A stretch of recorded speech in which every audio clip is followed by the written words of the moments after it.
Tak a uvidím, kde to vidím, tady, jo? Tak jo. Hello to nobody! Zkus nám se test do chatu. Hello. Okay.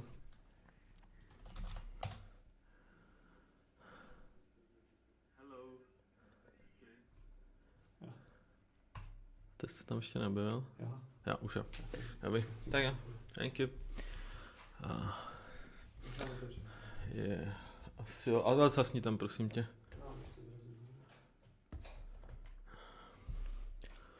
Tak.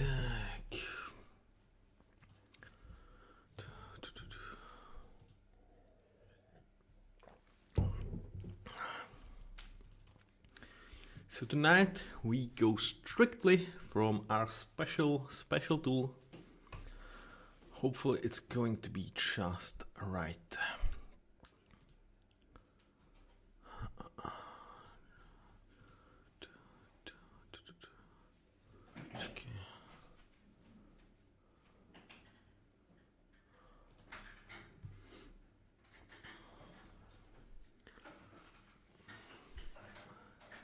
Davso? Co se to kurva děje?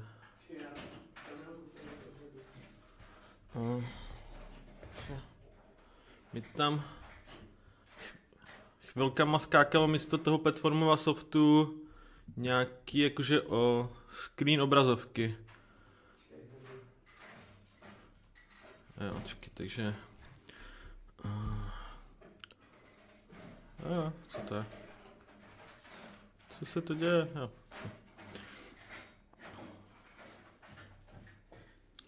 Že chvilku mi tady místo v téhle liště mi skákalo toto. Počkej, vidíš? Protože se asi altabnu nebo něco. Jako dělám ono toto. Se to občas minule taky dělá. Jo, ok. Tak jo, takže tím pádem asi jebat. Super, dík.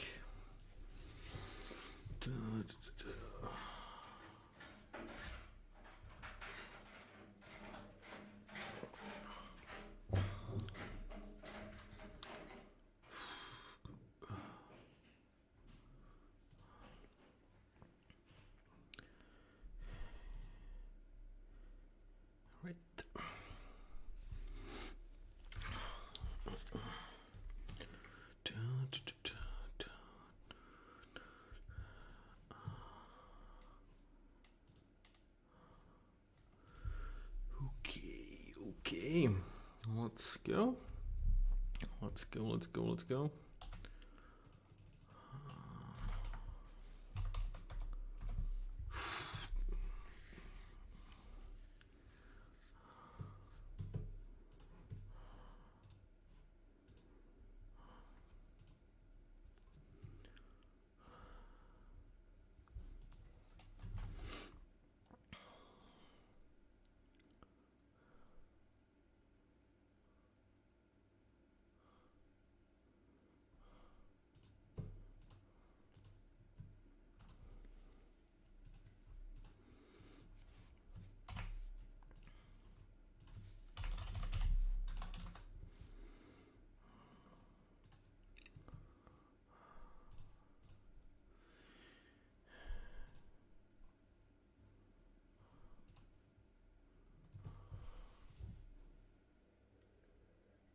So, tonight should be a ton of fun.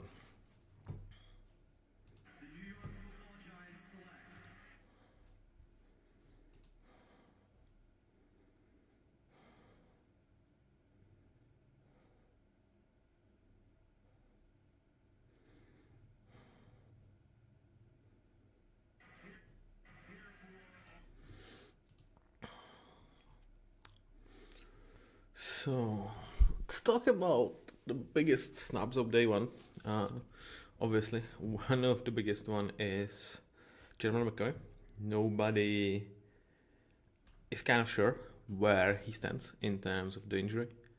It's a big question mark coming to this day, where he's going to end up, because, well, let's be honest,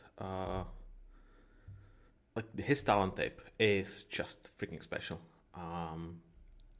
Like doing what he did at 19 years old, it was exceptional. At the same time, he has not played football for, as of right now, 15 months.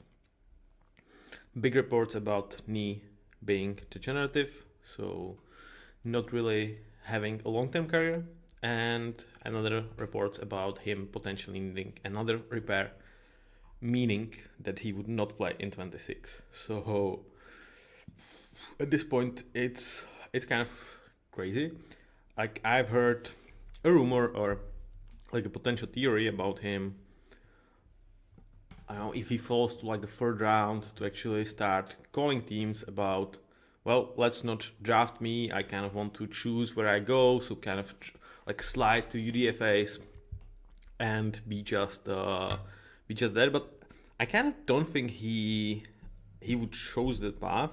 It's not necessarily the greatest path overall, but like especially for him, if the problem is his knee issue could be degenerative, it's like, okay, so you are signing as UDFA for 3 years, you are essentially getting paid like 3 million across that time, and then it's like, yeah, your knee is going to give up. So that would make no sense to me if he kind of chose that path.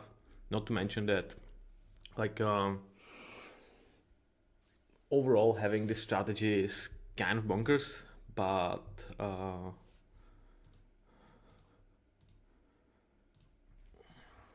like especially for him with like a long-term projection, it's just not the right one. So he's definitely the biggest guy to watch in my eyes, because it's going to tell us a lot when and who is going to pick him. If, because there is a possibility that he goes undrafted today, and it would really tell you that, let's say, half of the Dockers are feeling that he might not play ever, which would be like absolutely shit. Like, I'm hoping for the guy, because let's be freaking honest, just go play like best goddamn football of your life at 19 years old, absolutely dominating freaking college, pretty much be Jeremiah Smith of corners. 1 year before you enter the draft, you are kind of certain about top 3, and then you kind of never play again. That would be so hard. So I hope this young man is going to be all right in terms of his leg. And with that being said, just wish him nothing but the best. We will have to see what the league thinks about this, and based on that, well, we will get to know who is going to draft him or not.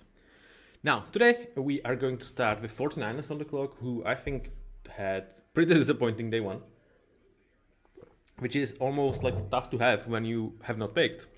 But to me, what they got for trading back and losing 50-year option on a player was absolutely mediocre. They got 2 5th-round picks back, which is much less than Bills did for essentially trading the same spots even further down the draft. Like, they got really good swap in terms of late second for the third.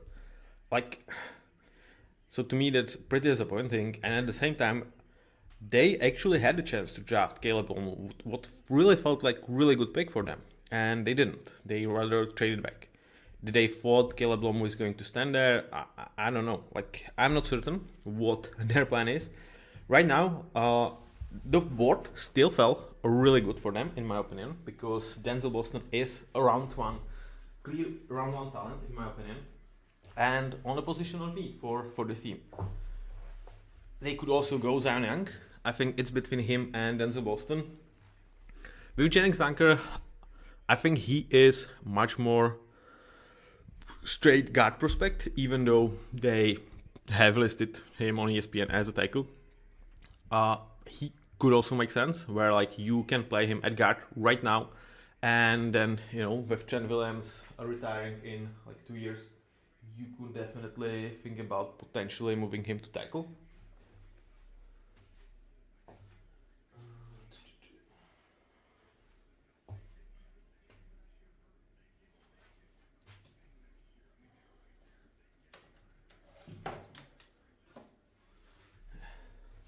So it was time to find out some treats for my special ladies and gentlemen. So we start with the with the grass. Hello. Hi. How is Vegas? How is Vegas treating you? I thought you were disappointed with me for not giving you gambling tips last night, so that you left me. I hope Vegas treat you right. What have you thought about the first day? Because to me it was pretty freaking bonkers.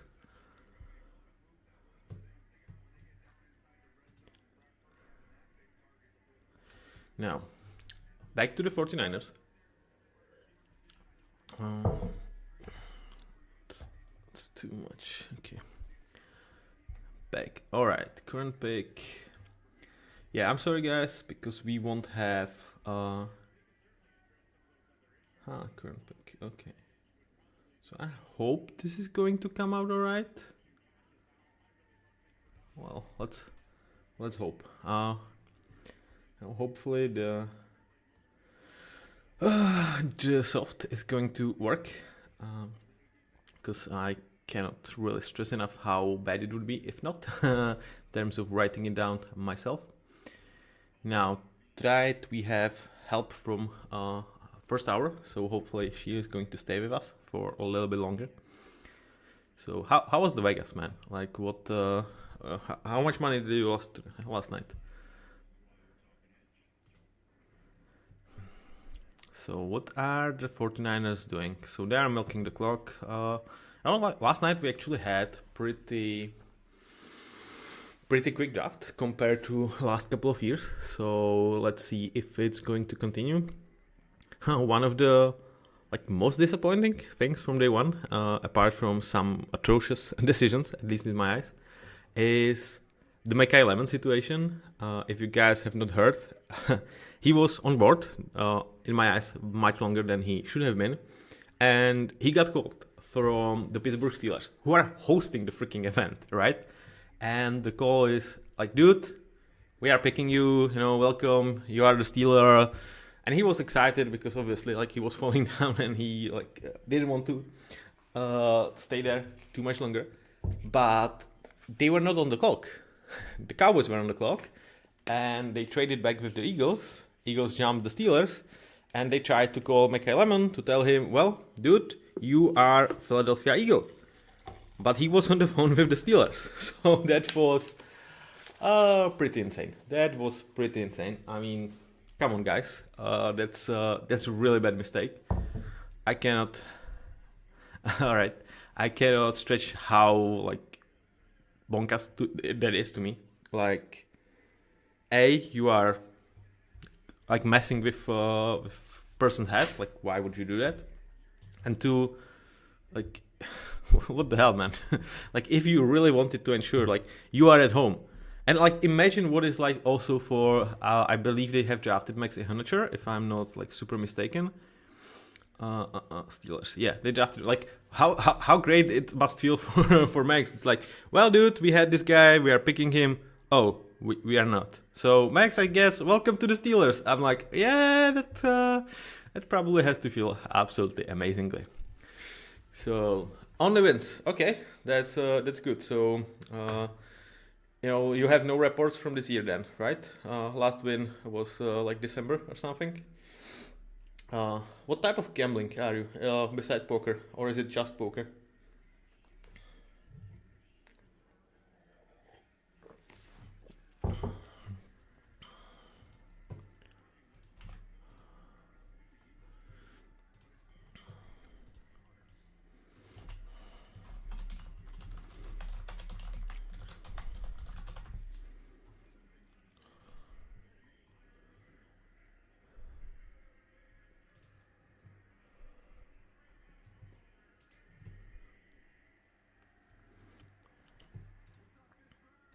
What's up, Pittsburgh? Who is picking for the Niners?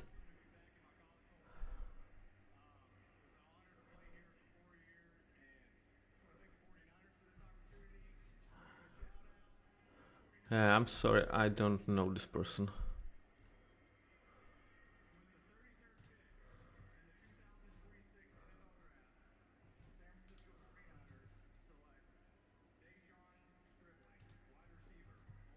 Okay. Okay, it's working. It's working. Great. So it's Dejon Stribling. Huh? What are we doing here? What are we doing here? Like it's poor because they traded back. And this is like, what? I mean, I'm like so far, I'm loving this draft as a Seahawks fan, which is not something you want to hear if you are rooting for Cardinals, 49ers, or the Rams. Like Dejon Stribling, really? I know like some people have him as like borderline third round talent. Like I have him as like what early third, early round 3. Like what I have him as? Yeah, early round 3. So it's like one round earlier. You have Denzel Boston, who I have like 3 tiers higher. Like what? Like okay, he's vertical. Like does Brock Purdy throw the best deep balls? It's not bad for him. He's a playmaker, so like he can give you that. When Brock Purdy is scrambling, he could actually goes for like a big chunk plays. But like he had injury issues, so great to being drafted by the 49ers. And like I feel like there's like much better version of guy like him. Like Denzel Boston is like such a better X than him. Like what is going on with Denzel Boston, man? Like what is going on? And this is not like he's just like super my guy and like nobody, well, like everybody pretty much was claiming Denzel Boston going in the first round. So like what's going on here? What is going on here?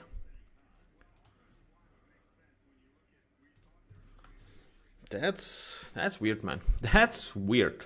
Like I said, I love this for the Seahawks. Like you are taking what was as of right now my 8th best wide receiver on the board. I have 3 guys playing the similar body type.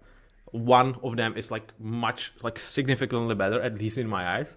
And he also has injury history, which like, for 49ers, like good effing luck.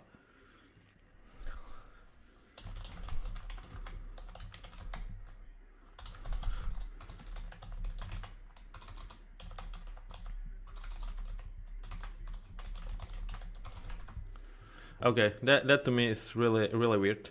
Oh my, they have James Conner winning the draft.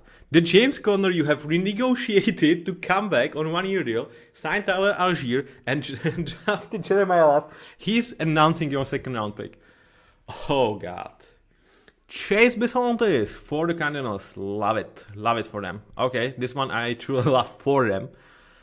Like, is this an A? Okay, yeah, this is an A. Like for some other situations, it's kind of right on the money, but for me, Chase Bisontis is clearly the best guard left, and then it's like Emmanuel Pregnon, and then it's like big drop-off for me. So A, that's one week for me. But what I have for this guy is you should be taking him if you are you have started for 1 year left before you like put him out, or you put him out but you are not protecting your franchise asset, which Cardinals are not doing. They will have Jacoby Brissett there. So to me, this is ideal situation for Chase Bisontis because he can get right into the action, learn by fire, but have veteran QB that you are not counting with your future. That you can kind of be okay with him getting hit. So to me, this is really, really good pick. And all right, Cardinals. Okay, after really, really bad decision in my eyes with Jeremiah Love, that like everybody like scrambling. Why? Like, I've actually heard a rumor that it was not necessarily Monty Okafor's decision, but it was the management. actually stepping in, and it's like, we need a guy that's going to sell the tickets, which Jeremiah Love is, but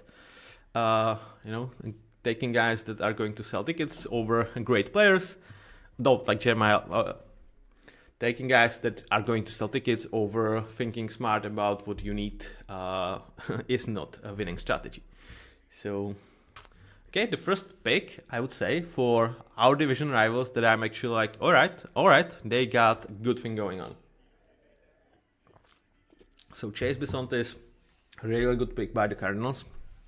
Bills are on the clock. They are not trading back. So they have done this 2 years ago when they drafted. They traded back several times out of the first round, but really just minor jumps back.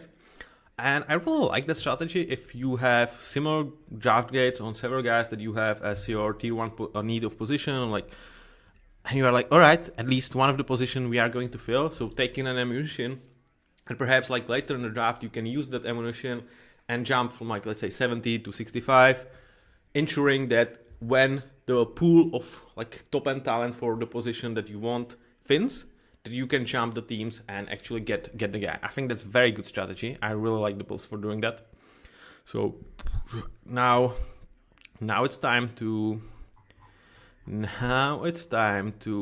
see if they can take advantage, because they kind of recouped the second round pick that they have spent for DJ Moore by trading back last night several times.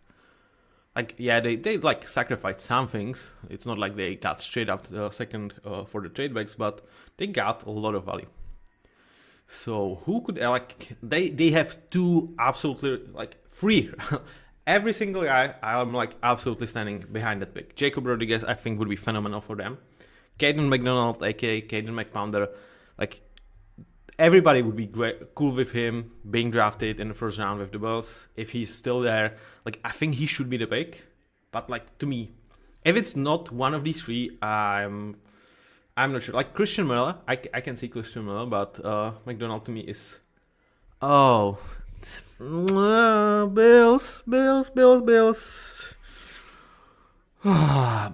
Bills. All right, so it's TJ Parker. Well, TJ. So, I really like how they went around it. I think TJ Parker is one of the several edge guys that you didn't have to draft where he was originally slated in terms of draft. So, in terms of that, I really like it. But I'm low-key really low on this pick one. He's a top 50 player for me. So, value is not super off. But okay, no, I'm just really not buying this. I think you have much bigger needs inside than outside. You have a better player, in my opinion, for the inside than outside. And why? What's the fucking point? Let me check their depth chart. Why? Why do you feel that you have to do this? So you have Greg Russo, Michael Hecht, Bradley Chubb, John Solomon, Landon Jackson. I mean, if you don't feel good about Bradley Chubb, which I wouldn't, but if you don't, why have you signed him? And you don't have pretty much. Okay, there's something more. The problem is they do like Terrell Bernard, so it was always a little bit of a stretch for them drafting linebacker. Okay, I will switch this to C, because it's between C and D for me. Okay, let's say with C. It's not the worst thing that they could have done. I understand the appeal, and if perhaps internally they feel like Bradley Chubb is just hello, David.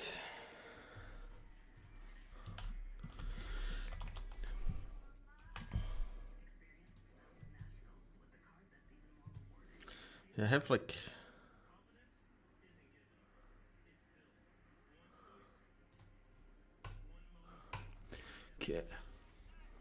Yeah, David's always jinxing me. It's immediately he says somebody has to drop down. So thank you, David, for jinxing.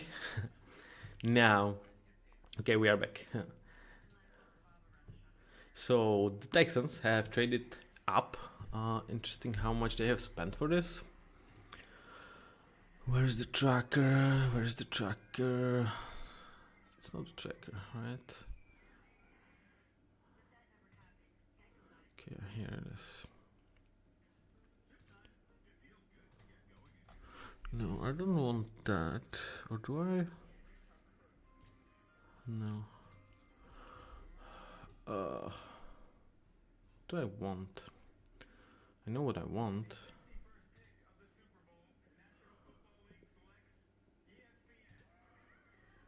Is it in news? No.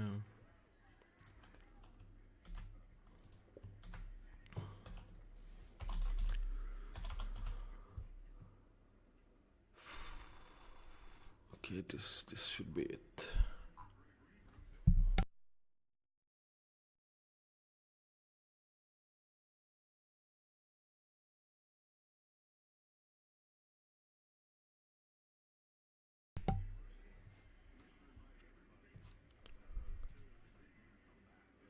So the Texans have traded up, spent like 20 pick swap in the third for fourth round. So it's not a small price, to be honest. It's like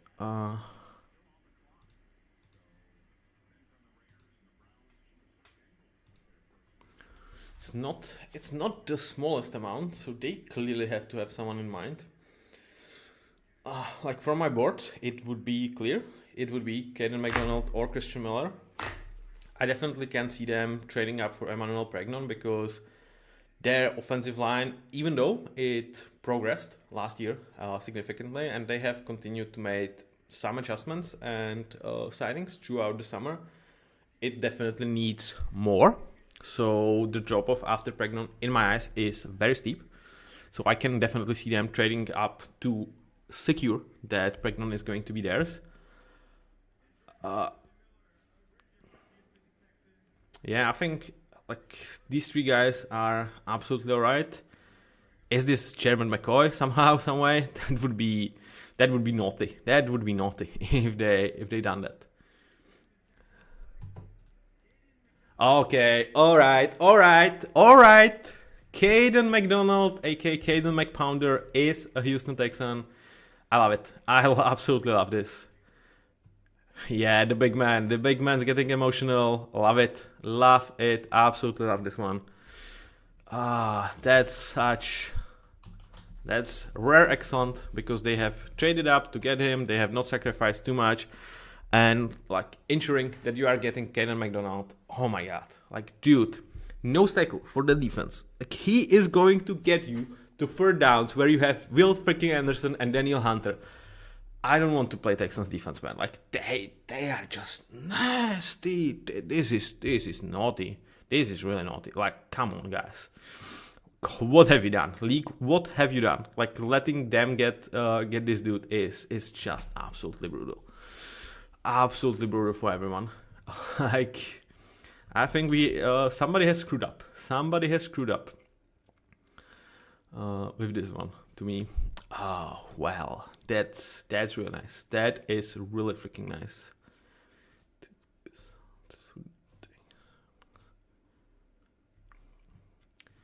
Somebody has screwed up with this one because like letting the Texans get him is just insane. That's a massive human being also, but feeling one of the needs on the defensive line, like look at it. Look at what they are working with. Like right now, if you look at the defensive line, you have Tommy Togiai, Sheldon Rankins, Logan Hall, and now Caden McDonald to just beef up that middle. And then you have Daniel Hunter and Will Anderson on the edge. Like freaking crazy. And it's like try to throw against secondary that has the best corner trio in the game in Stingley, Lassiter, and Pitley with really good safety duo. Like, oh, Texans. That's damn freaking good. Carnell Tate for the Keaton Rutledge. Oh, they have Tate. Why did I didn't have them? Okay. All right, so I screwed up a little bit on this one. Because they have taken Keaton Rutledge. So what I was talking about Pregnon. I have screwed up. Sorry guys for this one. But dude, this is really special. This is really special. So they have two of their biggest needs they have taken care of, and they have taken care of it really, really exceptionally. With Caden McDonald, with Rutledge, I'm not the biggest fan, but like when I thought about it a little bit more last night, it's like Texans with the uncertainty about CJ Stroud, like how he's going to come back in terms of he was like abysmal in the playoffs, and having much better run game, which Rutledge is a mean run blocker, and bring David Montgomery, like they are clearly making this a conscious effort. And when you have such a special defense, it's hard to disagree with that process actually. So very, very special.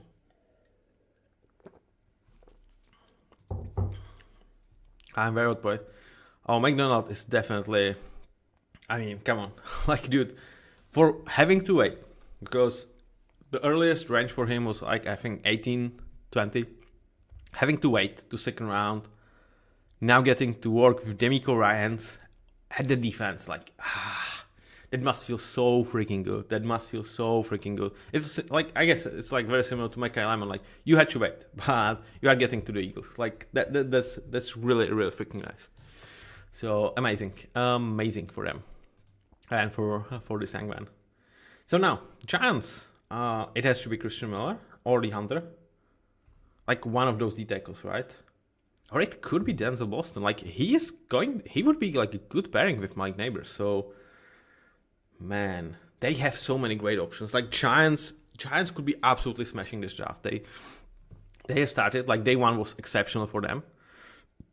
Arthur Reese, who like if last night went, okay, everybody knows about Mendoza, and then he goes Reese number 2 and Francis Moraga number 3, nobody would bat an eye. It would be kind of expected. And Giants was able to get both of these guys at 5 and 10, not having to trade up, filling their needs. Like, come on. Obviously, like Arthur Reese is and is not a need, because like I think year one he's probably going to play linebacker, and like it's going to be fun. It's going to be really fun there. But God, they have a big chance to have astonishing draft. So what is it going to be for the New York Football Giants?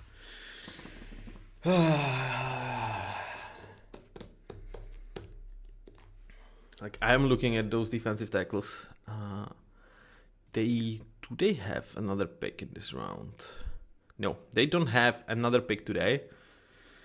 So I think it has to be the defensive tackle, man. Like as much as I would love Denzel Boston for Jackson Dart combined with Mike Neighbors, I think you just cannot. Like their defensive line would be like the most lopsided thing ever. You know, like on the edge you have everything, and inside like they have right now Roy Robertson, Harry Sam Roberts, and Darius Alexander, and they kind of have no depth there. It's a ridiculously thin room. Like it has to be defensive tackle. So who is it going to be?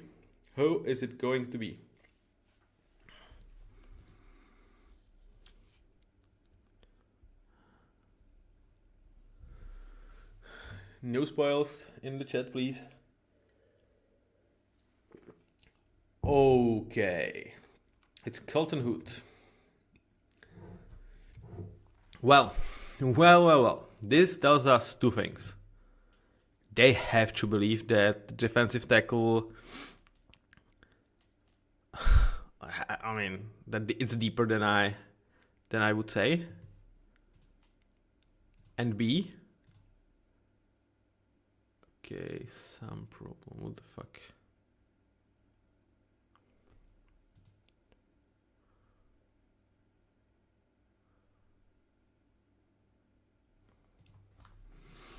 Okay, sorry guys, something with my connection.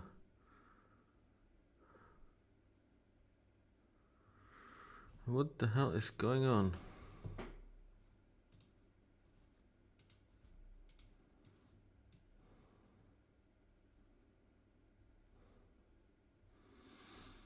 So the stream is working, but I somehow cannot access the sheet to write my grades in, which is a bit of a pickle.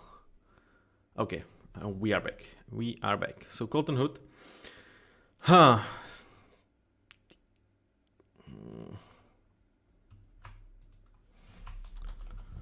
Man, like, I just cannot stick behind this.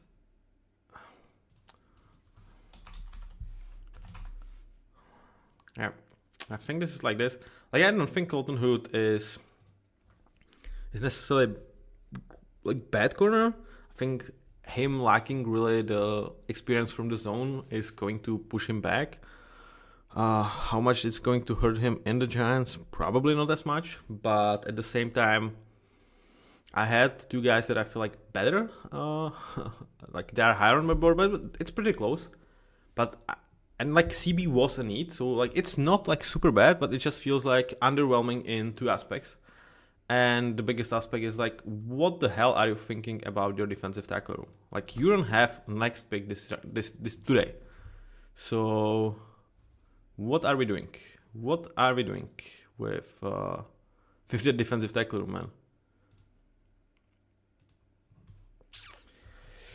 Yeah, it's not the bullshit pick. It's not a bullshit pick. It fills a need. It fills a need with a player that roughly could be of that. Now we are 30, 35 in, 36 in, so 37. So it's fine. Like I have him as my top 50 guy. It's like it's kind of alright, but I absolutely don't understand how you are not taking defensive tackle here.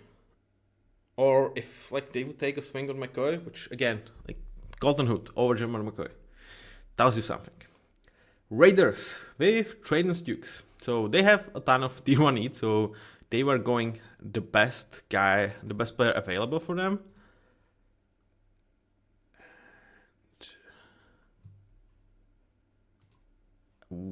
Okay, so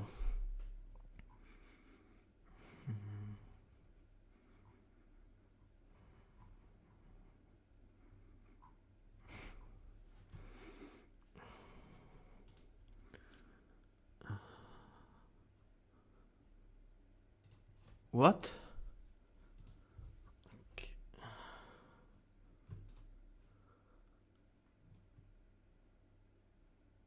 So do I have him as like?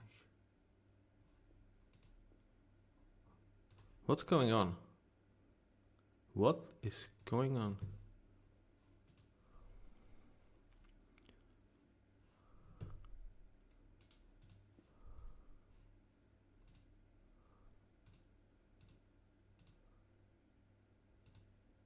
Huh? What just happened?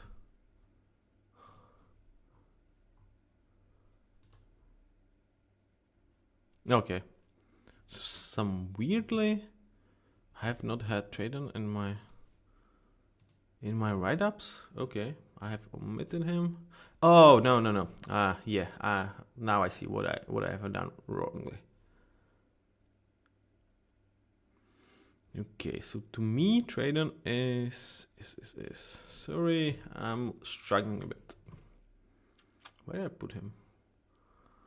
Yeah, I must have. Yeah, I fucked up with Traden in terms of writing it up for myself. He was an early round 3 for me, so this is early for me. I think they are better prospects on board still. But they traded back, they got something.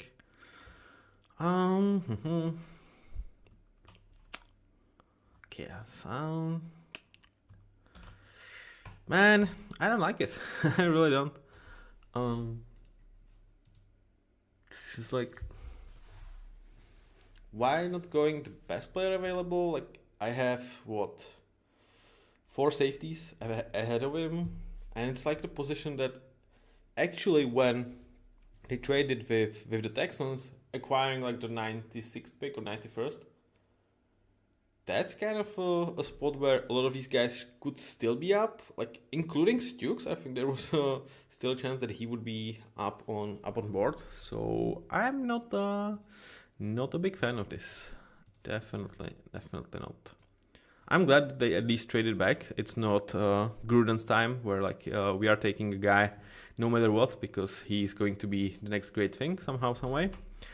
But like Denzel Boston would absolutely be my pick over this. Like I have Denzel Boston as like 5 tiers in terms of like late round round versus like early round 3 / top 100 is where I have Stukes. So okay. Not a big fan. They're getting fine at least for like maneuvering this and trading back to acquire some picks in compensation. Mr. Vegas boy, are you still here? Are you still with us?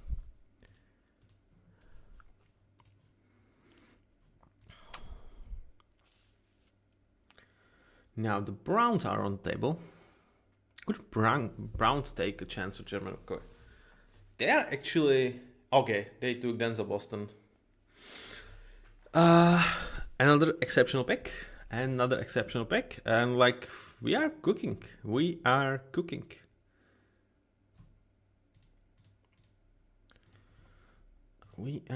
in my ass for the Browns here. Like he is such a great fit with Jerry Jeudy. He gives you a reliable target for Mr. Shedder, who's probably going to be starting. And like he was so far in terms of he should have not been there. Like he actually, yeah, like this is perfect. This is absolutely perfect. Good freaking job. And like now with Concepcion there, Denzel Boston there, like suddenly that wide receiver room actually starts to look very functional. Like now you have Concepcion, Boston, Jerry Jeudy, and Harold Fannin, Spencer Fano. Like it's probably not going to work out with Shedeur Sanders or with like with whatever they have on the roster right now. But man, they are having really nice prep for whoever's going to take over for 27. Like suddenly, it's functional. It's functional. You have offensive line, you have weapons, and they will have like 1 year in the league. That's like I called it. Like we might have a miracle happening with Browns actually having super draft once again. And yes, admittedly, Casey Concepcion would have not been my pick, but the fact that you can get Denzel Boston anyway, it's just exceptional because I would have taken him there. Wow, this is really nice. This is really nice for the Browns. If I'm Shedeur Sanders, I'm feeling absolutely exceptional right now because I'm looking at what the Browns have done in free agency and in the draft and feeling like I have a chance. Okay, so Chiefs has took our Mason Thomas.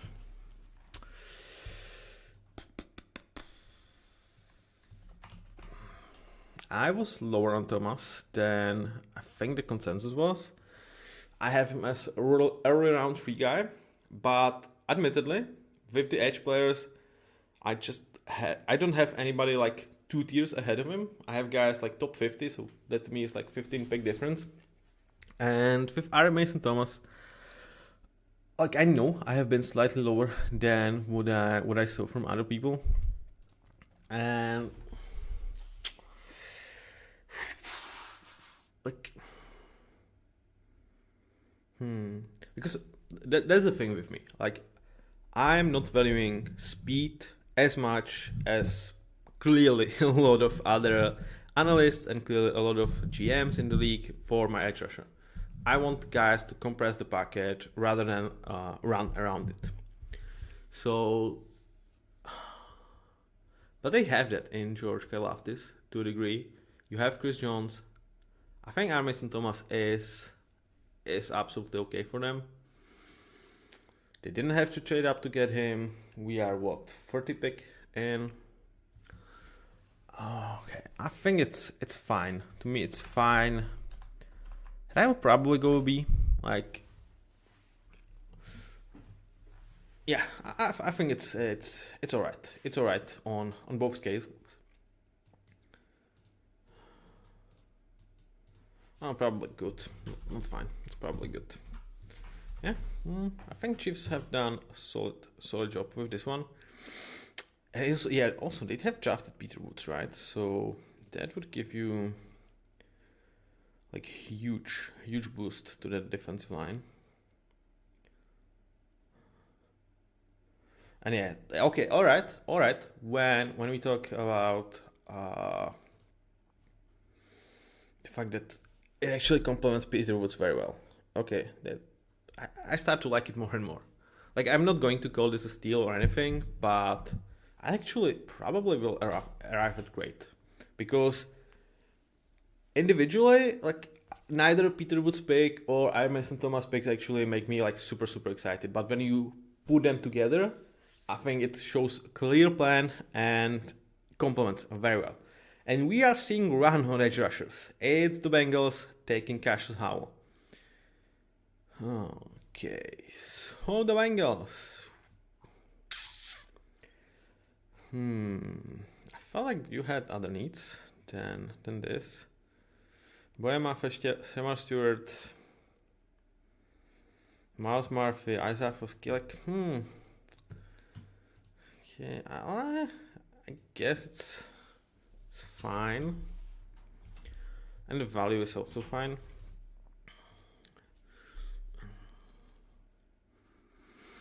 Yeah, it's kind of like straight up replacement for Trey Hendrickson in my eyes. Like, I have a write up on him that he's like poor man's David Bailey.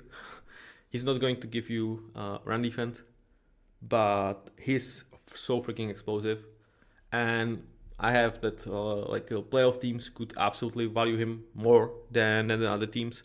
So he makes sense for the Bengals. Am I the biggest fan of this pick? No, I feel like you have other needs. But now with Dexter Lawrence, okay, like, yeah, I'm actually pushing myself to actually call it good. Because with Sexy Dexy there, you are going to get towards the opportunities much more. And as much as I'm like, okay, perhaps you don't need this, but replacing a veteran that you have lost with a very light version of him is actually a strategy that I like. And complementing with Dexter Lawrence, with that trade, again, makes more sense when you put it together. That's why, like, you cannot see it, but I really had this like compressed where I can see what the previous picks were and I can think about it this way. So combining, I really like it. Christian Miller to the Saints. Let's go. Let's freaking go. I really love this one. It was a tier 1 need. You are filling it with players that should have been gone. Yep. No, I have nothing to add to that. Exceptional pick for the Saints. I really love this one. I think he's going to be really great player for this team. He, to me, not fixes that room because it's still not a great room, but he's going to be really good. Next to Devon Goodchow, who is going to like help him, I think, develop.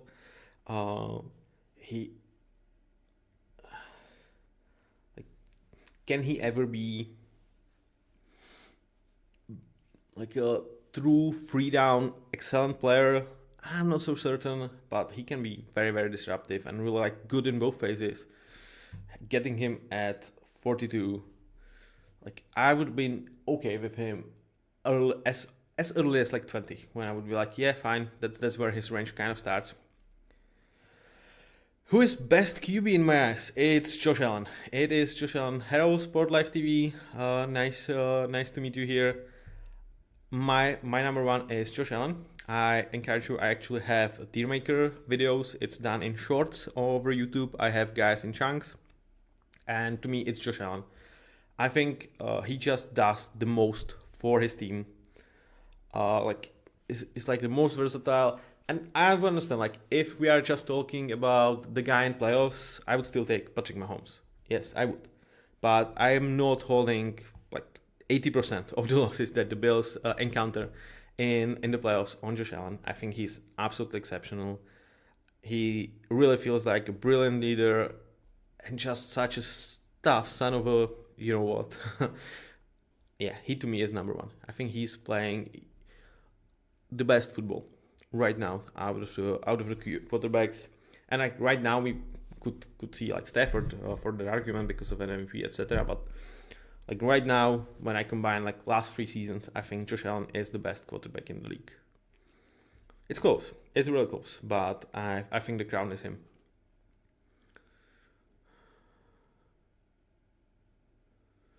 Now we have Dolphins. They have so many needs, so it's pretty much best player available, or at least it should be.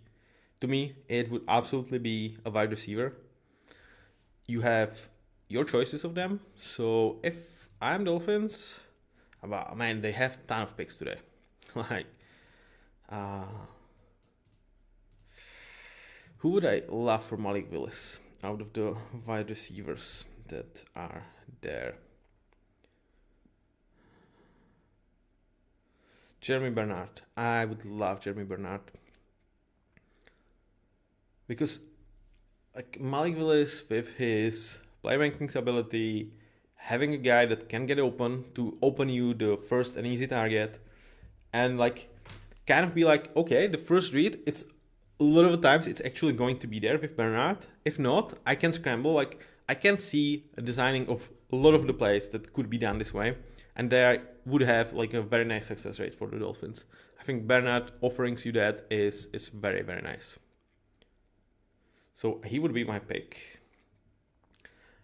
But it's not necessarily super... like, there is a lot of picks. I will be happy for the Dolphins. So let's hope they will not screw it up.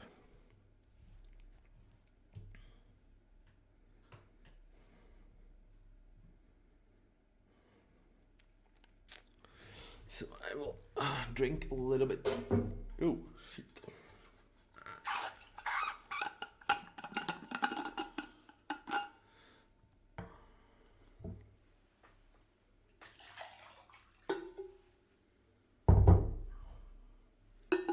Do they have like a little pause right now?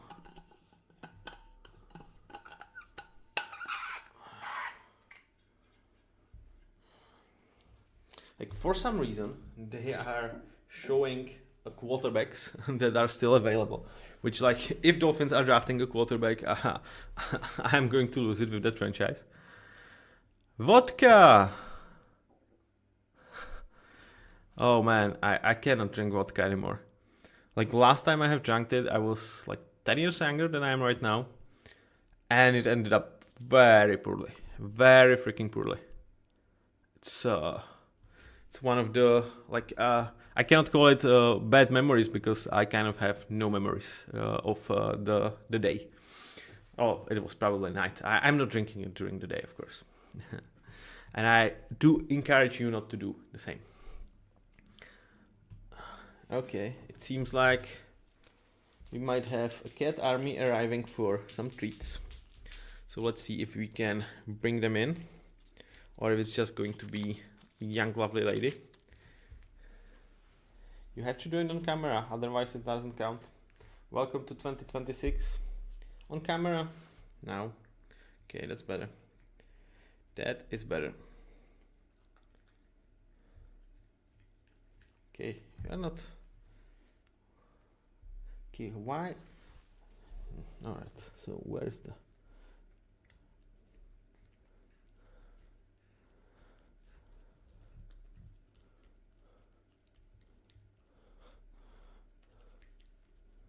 Okay, this is better. This is better. I mean, it's interesting. Usually they both come for the treats. Right now, it's just her. Jacob Rodriguez for the Dolphins. Boy, I hate it. Boy, I hate it. This is Jingy. Meet Jingy. She is such a princess. Oh god, I hate it. I hate it so freaking much. Why? Dolphins, why? No. Okay, so great value, it's an A. Great of a need, it's like, it's fine. It's actually poor. Like, why? I hate this. I really hate this. But like, I hate it much more for the rest of the league rather than for the Dolphins. But I'm like, you have Jordan Brooks and Tyler Dodson. Like, this is not a room that you need to. Like, if I'm Malik Willis, I am just absolutely freaking pissed off. Like, you have signed me and then traded away Jalen Waddle. All right. So you have traded away Jalen Waddle, and now you have a chance to give me weapon. And what do? You are drafting a linebacker, and a linebacker. Nevertheless, that to me, the best value that Jacob Rodriguez does is he can create turnovers. He is a machine there. But man, like, you are 2 years away from being like sniffing anywhere near the playoffs. Why the hell are you taking the guy whose biggest value in my eyes is actually in the playoffs creating the crucial turnovers? Like, it's not a bad pick. Like, value-wise, it's great. It's a great pick value-wise. But I freaking hate it because I feel like Jacob Rodriguez should be with a team that's going to be in the playoffs next 2 years, because we are not going to see Jacob Rodriguez peanut punching in like conference championship, creating the massive turnover. We are not going to see that because Dolphins took him. So, man. Okay, so Lions have traded up. How much did they pay? How much did Lions pay?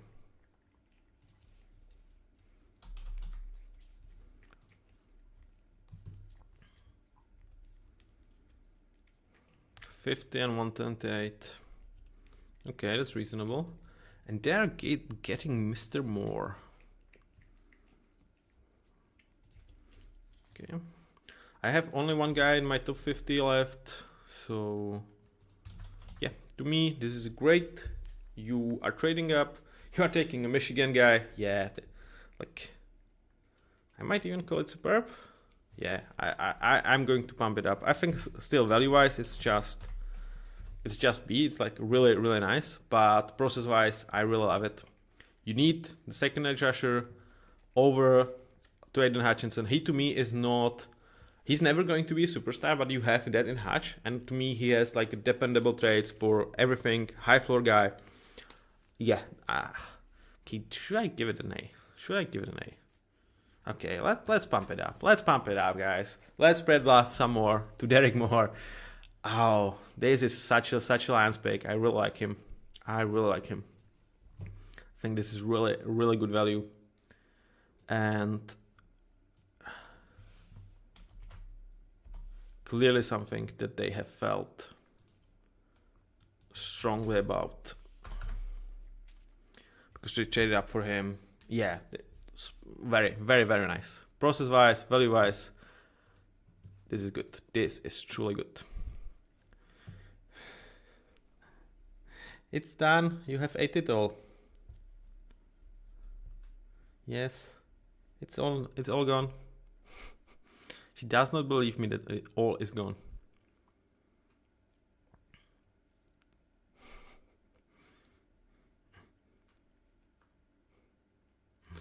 All right. Okay, day 2. So far, I'm loving much more than day 1 in terms of I feel like the teams are actually making really, really good moves. Did we hate something today? Let's check on this.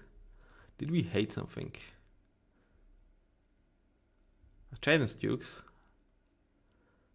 and Colton Hood, but it's like much less on the player.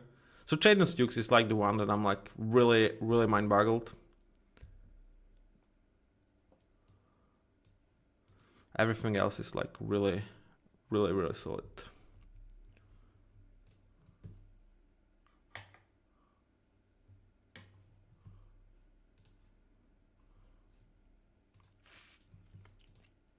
And we have seen some special picks. So the Ravens are picking. Is it Connor Lew?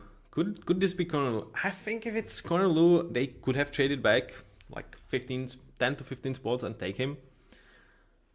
Oh, okay. Could they go with Jeremy McCoy? Or like any of these tight ends absolutely makes sense for them. Any of the tight ends make sense for them.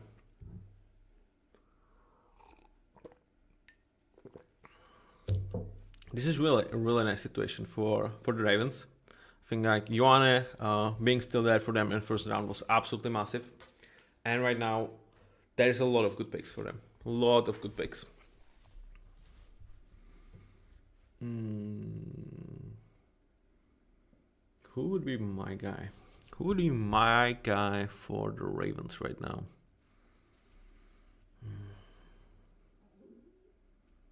Yeah, I have Oscar Delp, the team fit Raven. So yeah, to me it's Oscar Delp, man. It's like he is a dream. Like the fact that he is there. Like a lot of I have like seen a lot of mock drafts have him like very very high in second round and even like sneaking in the first round. I think he's kind of Isaiah likely-ish to a degree. Kind of like he's not going to be great. Great in terms of blocking, but he's going to be very very special athlete for a position. And like next to Mark Andrews, I think that's really great situation for him to step in. Operating with Lamar, I would say he has potential to be a superstar for the team. So to me, it would definitely be Oscar Delp. But we will have to wait and see if that's what the Ravens feel like is the reality. Like Connor Lew, I can see it, but I think they have a chance to still get him in the third round. If I'm not mistaken, they have the original pick. Yes, they have 80, so there is a good chance of snatching him there. And perhaps like slight trade up to secure him. They have ammunition to do so. So to me, it's Oscar Delp. I wonder what the Ravens are going to do. The pick is in, so they have stuck and picked. They look happy, and we will soon find out if there is a good reason for it, or if we are happy as well. Guys, who would you take for the Ravens?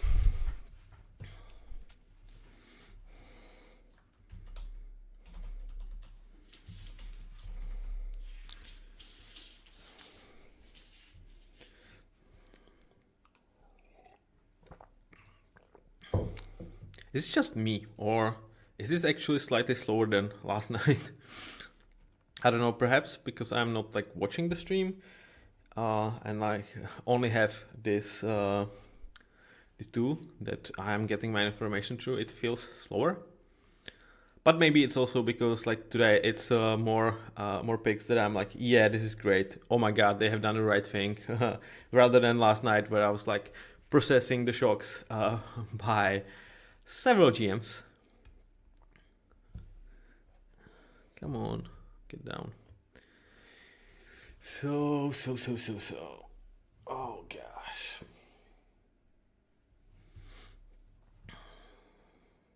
It's Zion Young. We had a storm run on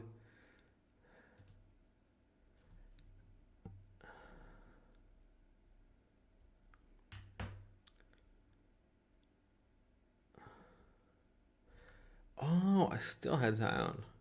Okay, so that's a steal. He's still free need for the Ravens in my eyes.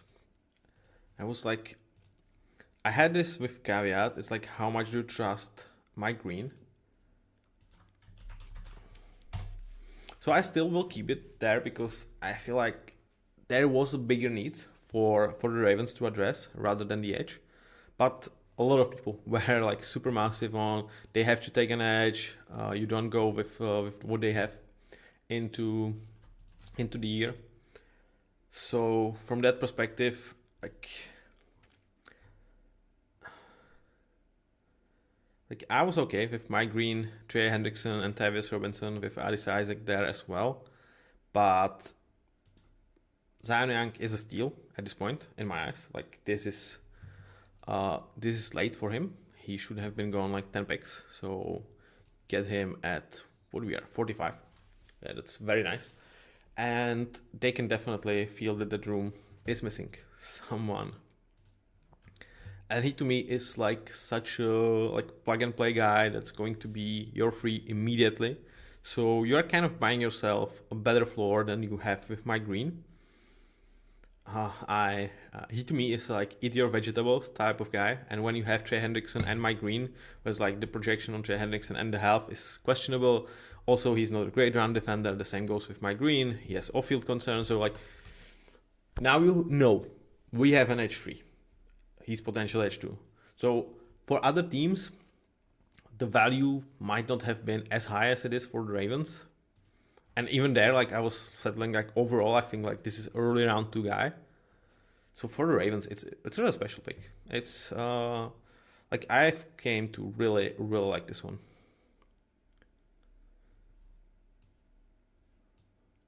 Value wise, superb. I would have addressed other needs, but I can really stretch. Josiah Trotter. Okay, running against the Buccaneers, it's not going to be fun. It is not going to be fun. And with guards being mostly gone, this is probably absolutely okay. They didn't have to trade it up. The only guard that was there is Emmanuel Pregnon. Like he's older, which is something that some teams are kind of like holding back against him. To me, what like pushed him in my top 50 is like he's plug and play, he's versatile, so I would like him. And like, I would have taken him, honestly. I would have taken him for the Buccaneers because I feel like for them, especially the versatility and kind of like they are absolutely on the edge with Todd Bowles. I think unless they make playoffs, he is gone from the team. So getting a guy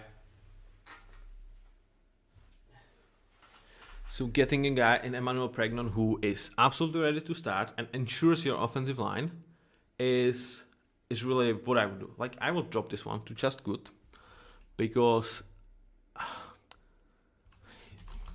yeah, I think they have a depth issue for their offensive line, a massive one. And they could have absolutely taken care of it by taking Emmanuel Pregnon. And they are not as dominant of an edge team, even though they have added Ruben Bain, that like improving so much their run defense is going to be like that great. But he's a really good pick. I just feel like Emmanuel Pregnon would have been astonishing pick for them. Like for what I feel like Buccaneers should protect themselves of and like really persuade, he would have been the cherry creme de la creme. Josiah Trotter is probably a number 2 option for what I would get. Here I would also say like CJ Allen is slightly higher on like very, very same kind of very similar type of player to me as Josiah Trotter, slightly better in my eyes and slightly younger, so better projection. So yeah, it makes it a very, very fine pick. Exactly to what? Please. Exactly to what? I'm not sure I have catched that one. So, Jeremy Bernard for the Steelers.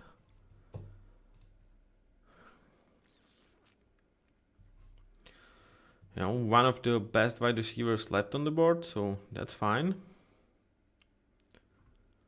And even though I have it as a tier 3 need for the Steelers, I have definitely saw that as quite a possibility. They have taken care of defensive tackle, Max Ehanacher, wide receiver was one of the bigger needs. Yeah, I think I really like it.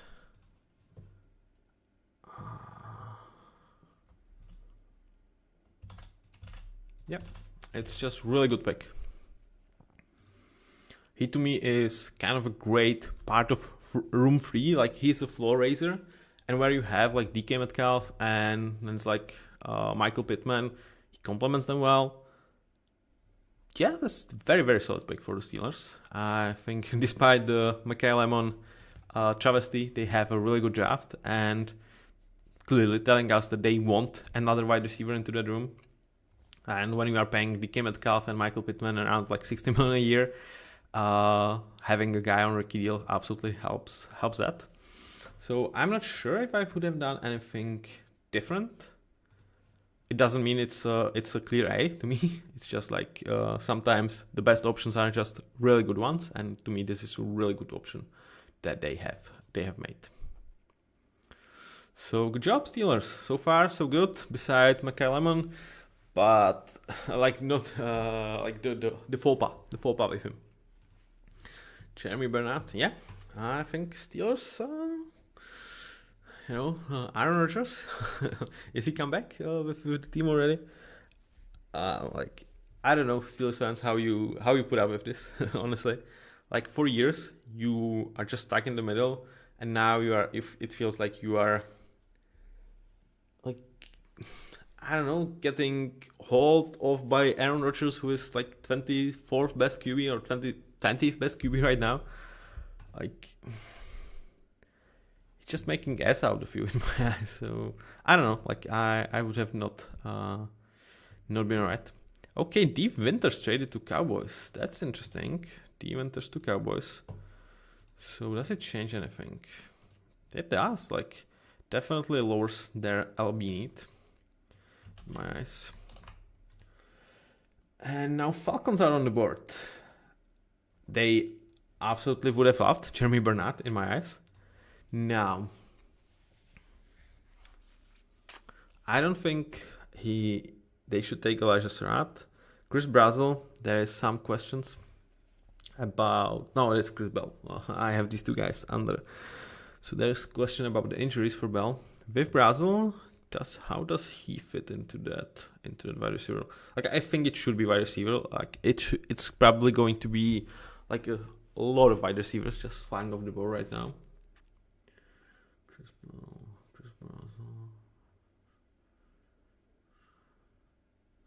Yeah, I think Chris Brazel just makes so much sense. With like really stretch the field for the Falcons. Like you have Tuan Pennings, the arms are not necessarily the biggest, but even there, like if the guy is wide open, they will get him the ball. Even though if he's like down the field, and you have Drake London and Kyle Pitts to dominate intermediate game. You have Bijan. I think you absolutely need a field stretcher, and I think Chris Brazel is just such an obvious pick for the Falcons. So Chris Brazel for the Falcons would be what I would do in this position.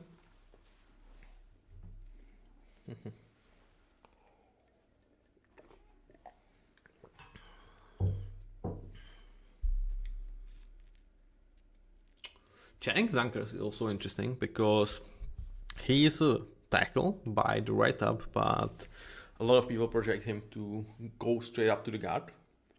So where Falcons, I think, are absolutely lacking depth and even some developmental plan.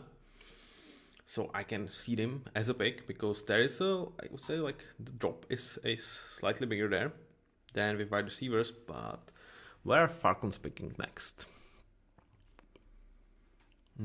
79. Will there be enough wide receiver there? Question. Like there is going to be a drop off.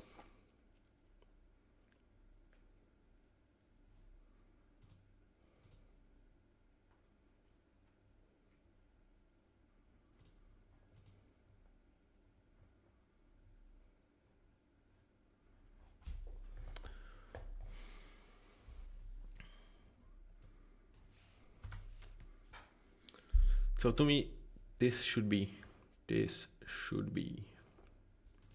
Mr. Chris Brazel, the second for the Falcons.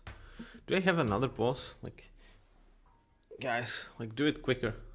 Like when I'm just a watcher, I probably feel like they are not doing it quickly enough. When I'm here, like I just want to dig, want to dig deeper. What's the next pick? Why they are picking this guy? So I want to know. I want to know.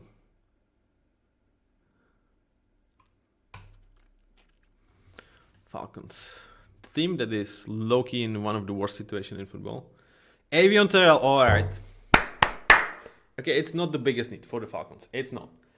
But man, AJ Terrell and Avion Terrell, he makes... okay, I have to love it. You can say, how can you not be romantic about baseball? I mean, how can you not be romantic about football? I think this is steal, and I think this is great. Man, this is fun. This is fun. Brothers playing together. Let's go. Let's go. And he makes sense. He makes a lot of sense for them. He makes a lot of sense for them. He has inside-outside versatility. He should have been gone, in my eyes. He was an early round pick, in round 2 for me, so you are getting a little bit of a steal here. And so you have right now Billy Moman as your nickel and Mike Hughes as your number 2 outside corner. He definitely competes immediately with one of these guys and playing with his brother. Oh yeah, this is sick. This is sick. Love it. Love this one. Bro, goat. Let's go. Let's go. Terrell Brothers in Atlanta. Something to get excited if you are a Falcons fan. That I feel like you have been through a lot in terms of last 2 years. Whether it's Kirk Cousins situation, Michael Penix, now Jalen Walker, so much you went through. This is a feel good moment, and the vibes and the steal, one of my favorite picks. Not necessarily the biggest of steals, but from the team cultural, getting your star, his younger brother, to help. Man, this is stunning. This is stunning. So happy for Mr. Terrell. So we are halfway of the second round. It took slightly over an hour. So the pace is good. I think they have a slight pause. So no, Panthers pick is also in. No pause for them. Same team as his brother. That's neat. It is really nice. And it's not Bucks, Giannis Antetokounmpo and the brothers. It's they will really freaking use him, and he makes perfect sense for them. So, if I would have made mock draft for the second round, this would have been one of the dream fits, because this is fucking awesome. No, I have to. This is fucking awesome. This is fucking awesome. It's not they had to trade up or play the board. It kind of fell to them, but man, I really love this one. I really love this one. Okay, fuck this. My grades, my rules, superb. It's not the most consistent thing, but it's just nice. It's just nice. Terrell Brothers at Atlanta.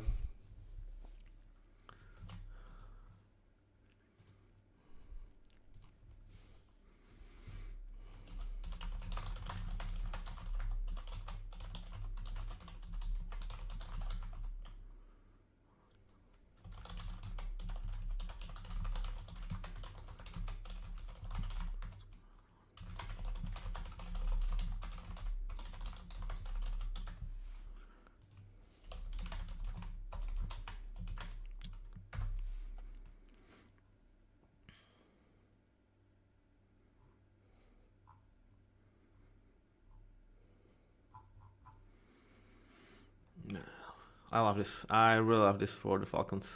This is superb. No. Lee Hunter for the Panthers. Okay, Panthers. So I have to...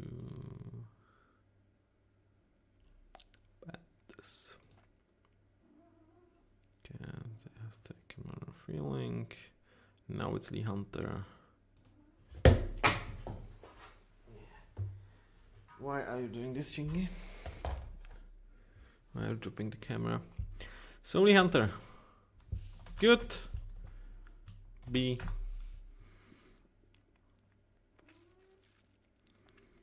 Pretty much getting a redo on the whole Tertian Wharton screw up that they have done.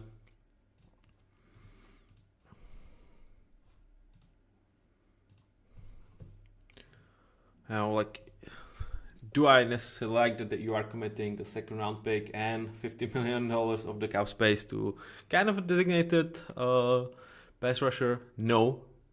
But I actually like it more. It's great because when you look at defensive line of the Panthers, it needs pass rushing juice. You have your vegetable guys to get you to the third downs. You need guys that are going to give you the bucket.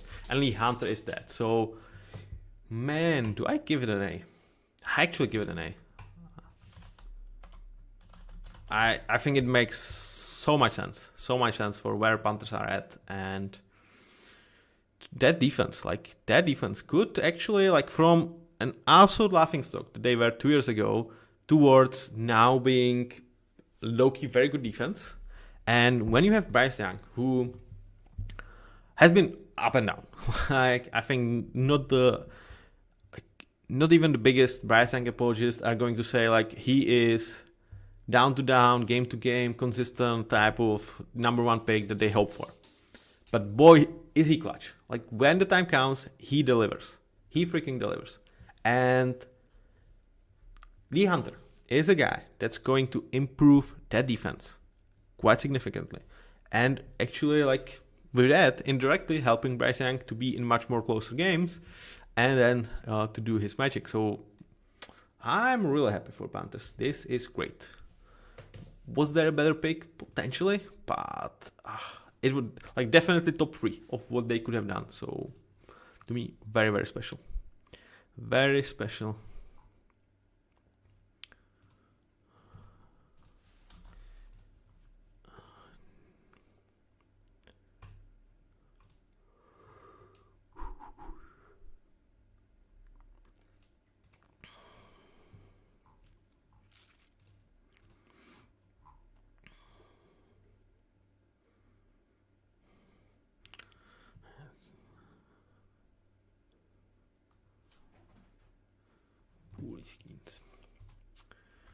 Okay, so now we have Jets on board.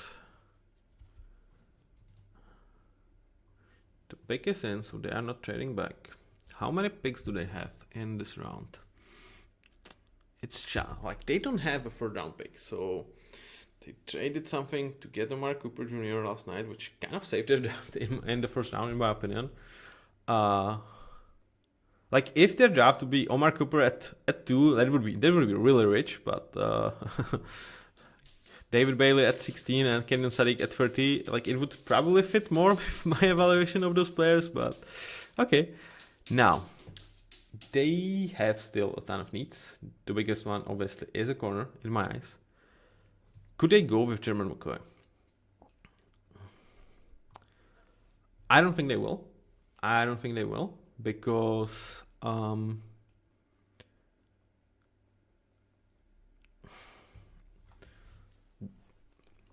in my eyes, what the Jets are doing is trying to save the Aaron Glenn's job, and taking Jared McCoy probably does not do dog shit for that if he cannot play in 26. So they are not the team to take him. I don't think they are taking Keith Abney because he just is not a greatest of press corners. He does not have the frame to do it. D'Angelo Ponce,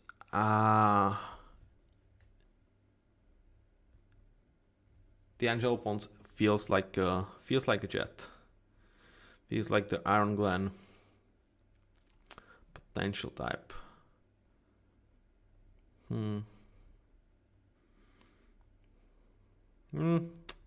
He is a fighter, but no, he's not as big as he should be for Aaron Glenn. Colton Hood, they definitely wanted Colton Hood. I don't think the cornerback situation is good for them. So I don't think they go for corner. Emmanuel Pregnon, that would be my pick. It is D'Angelo Ponce. Okay, D'Angelo Ponce.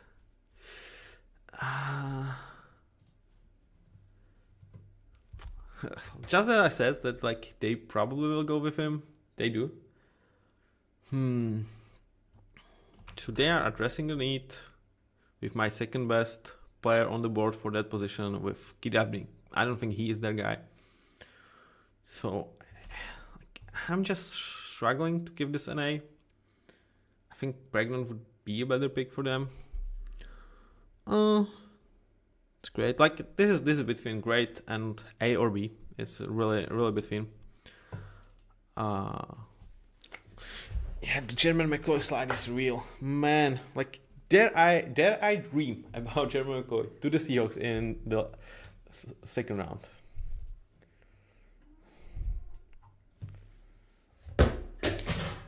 Can you stop shoving the camera down? She just. Yeah. I hope the camera is working because it's the second time she knocked it over for no good reason. I'm glad like I'm not your average guy that's doing a stream or is on a Google Meet that does not have anything down under because of her. It would have shown. Where are you? Where are you hiding, you little monster?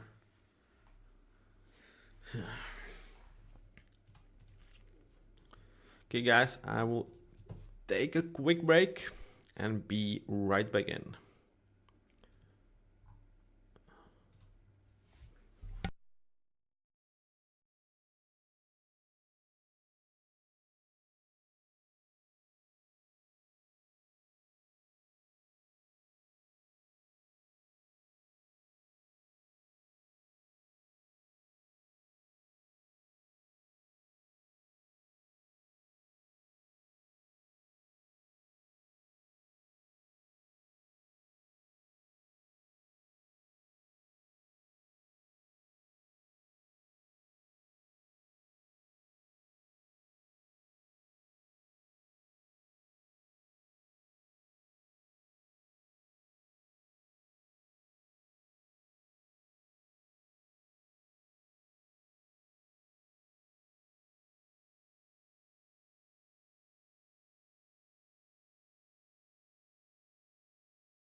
So, I'm back just to see Vikings picking Jack Goldie.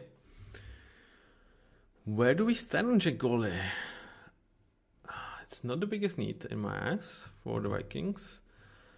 And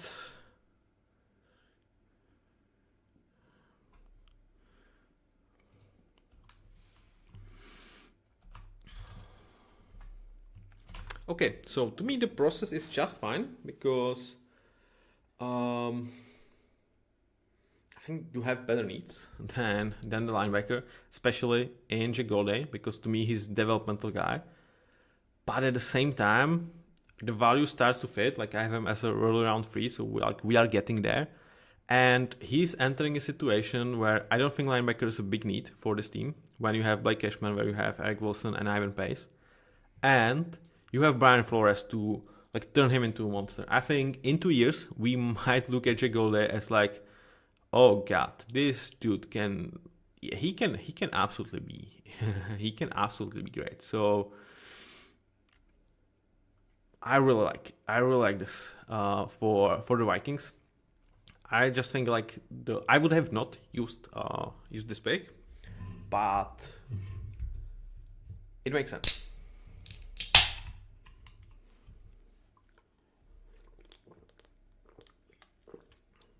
Now, if they wanted to go this route, I would have chosen Anthony Hill Jr., who I have slightly higher, and to me is like the ultimate chess piece for Brian Flores. But I understand Anthony Hill is not for everyone, so it's fine. That is very, very fine to me. Now, I would have gone for a bigger needs than this team has, which I know they don't have like the most glaring ones after getting Caleb Banks. So probably I would go for wide receiver. I feel like there are still a couple of really great ones, top 50 guys on the board still, in Elijah Sarratt and Chris Brazel. So those would have been probably my picks, but at the same time, like you are talking developmental linebacker or wide receiver 3, I think wide receiver 3 has inherently more value, especially when there's potential that the guy is going to be wide receiver 2 in a year when Jordan Addison probably is not going to stick with the Vikings. But the landing spot, I think, for Jack Goldie is really, really good. And he should have a lot of fun with Brian Flores. Now,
and so far, I have told this, I'm liking this much more.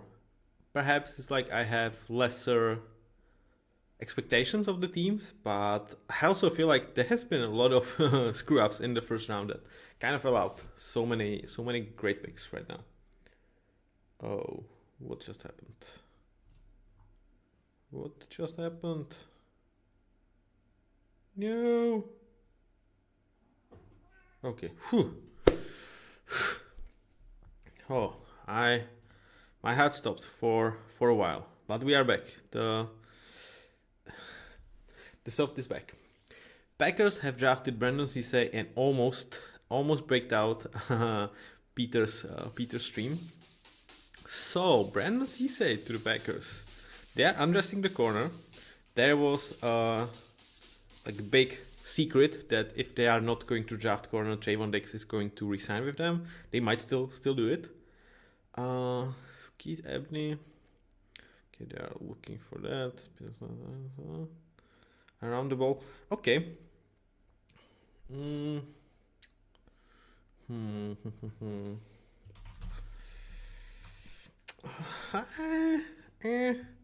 Brandon Cisse, man.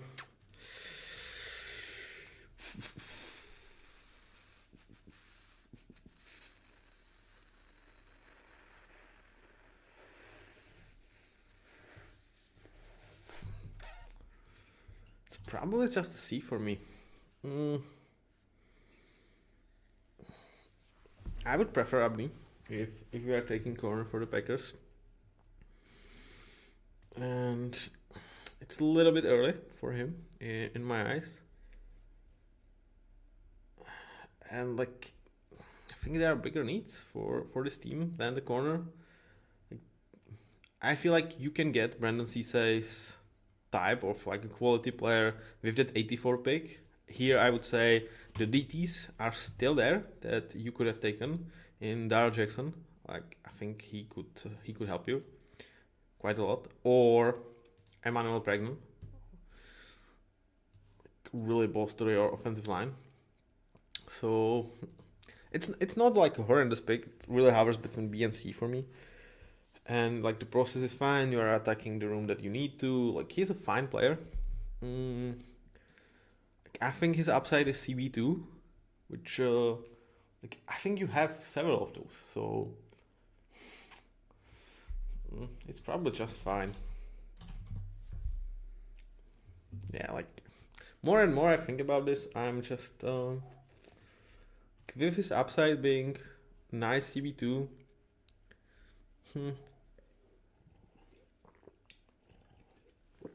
Good thing is that like he is physical, man. So he's the type of guy that you need in the snow at Lambeau when the temperatures are dropping like a mad fly. So I'm probably a little bit too harsh on this pick than I need to be, but I'm nitpicking it, man, and I'm not the biggest fan. Any traits that I have not been up for? So Panthers have traded to get their guy. Okay. So I need to see that one for myself. In the Hunter, yeah. Great. CJ Allen to the Colts. That's a freaking dream. That's a freaking dream for the Colts. That's a freaking dream because they don't have much in that room. It's like Akeem Davis Gaiter, Austin Ajaki, Jalen Carlisle. It's like, yeah, that's a super pick. That's one of my favorite ones. This is Dre to me. Like I have for him, really one of the players that, yeah, just I love this. I really love this for the Colts.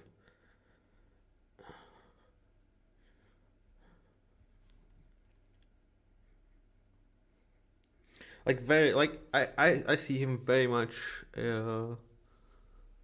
as like slightly better version of Josiah Trotter that have already went. Kind of guy that I see eating your vegetable type of player where like he has very nice floor. He's going to help you. He's not going to be a superstar, but man, this is something that this team absolutely needed.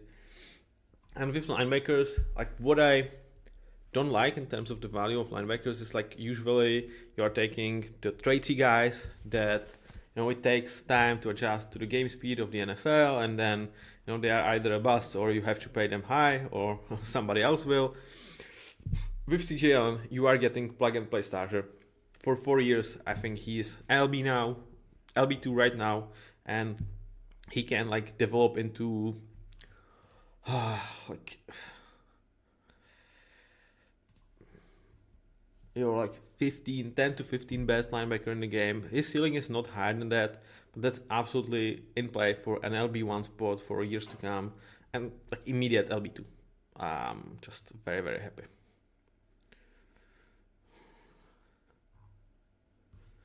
Very, very happy for the Colts. I think this is very, very nice move. So Patriots are trading up. Interesting. Chargers are loading up on picks.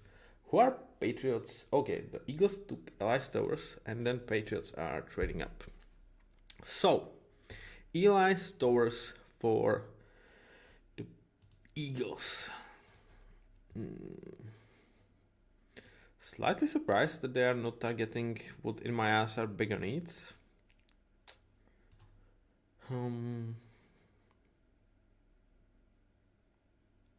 But man, this is okay. So this is fine. But I just love this. Okay, I will go B. But with Li, I was like, for some teams, I can see him absolutely higher than early round 3, and we are almost there. And for the Eagles, like what he brings you as an unblocker, like dude, he is legit freaking awesome in that. And like Saquon Barkley, like I think if Jalen Hurts is going to use his legs again. Like, we might see a resurgence of that offense as early as next year, even without AJ Brown. It's like Mekhi Lemon, Devonta Smith, Saquon Barkley, Dallas Goedert, Jalen Hurts running, and Elias was just like demolishing guys in run game.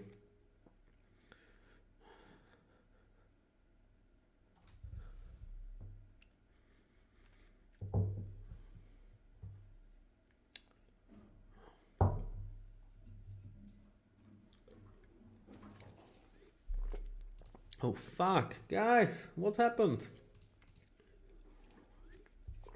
I screwed up my notes. Oh, sorry for that. So I screwed up my title notes. Okay. Now Eli is more replacement for Garrett. And like no, so he's more okay. So he is more complement to Dallas Garrett as a big slot. Yeah, like if you have not been certain about AJ Brown being moved, I think the Mekhi Lemon and Elias Towers picks are just saying you that it's going to happen.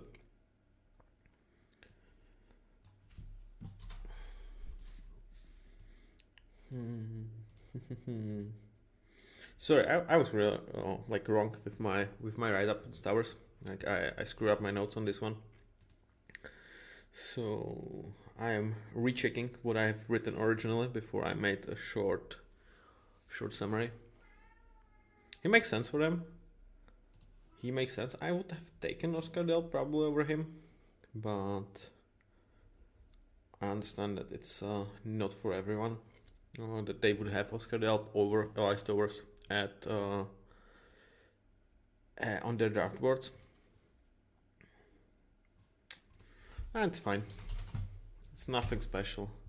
It's not Howie Roseman winning the draft. At least not on this one. A little bit surprised that Emmanuel McNeil-Warren was not on their mind. Maybe the concussions history are scaring more people than expected. By the way, it's super bad for safeties. Like, what is going on? This was, at first, it was thought to be kind of a generational safety draft class. Then it tuned down, but it's still a great safety class. We might see 2 safeties in top 10. Neither went top 10. Downs went out of top 10 at 11. And Dylan went to 25.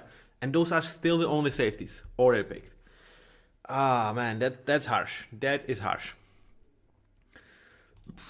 And it's like, to a degree, it's interesting because I feel like and Jaden's too. Okay, three guys have been picked. But it's kind of interesting to me when you consider like what is the new meta, like McDonald, Vic Fangio type of branch of defense. I think safeties do play a big role in that, but it's like big safeties like Eman Worry playing that star defender role. So actually, like just 3 safeties being picked, with like 2 guys being really, really insane. Tough days for safety. So protection is not at its finest right now.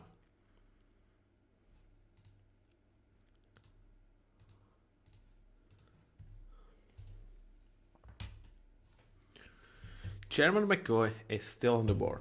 That's nasty, man. I feel so bad for the guy.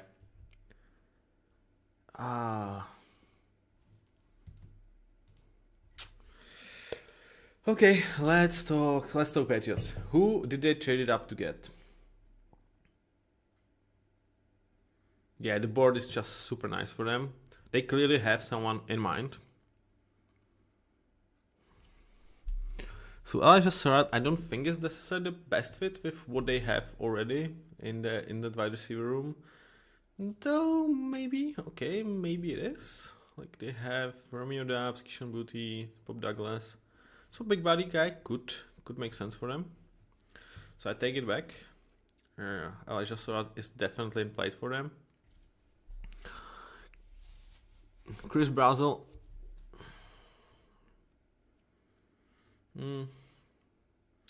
Like if you already gave up on like Kyle Williams, I think it was his name, and they took on 4th round. Like Chris Brazel is definitely there as well. Oscar Delp would be very interesting for them. I'm not sure they would have traded up for Oscar Delp, though. Because, like, on several boards, I think he's deeply in third round, so I don't think they would actually feel that need to reach in a lot of people's mind. Is Gabe Jacobs. I feel like I've heard this one actually being projected. I think it was Bengal when he made the mock draft. Was he talking about Gabe Jacobs? So,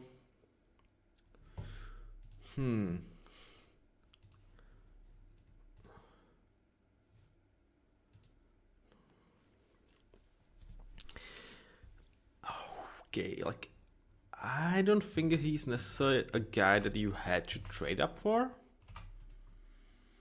I think there's still several. Oh, the cutie is in town. Look at this, guys. Like, isn't she nice? Isn't she the most cutie princess? Are you not the school?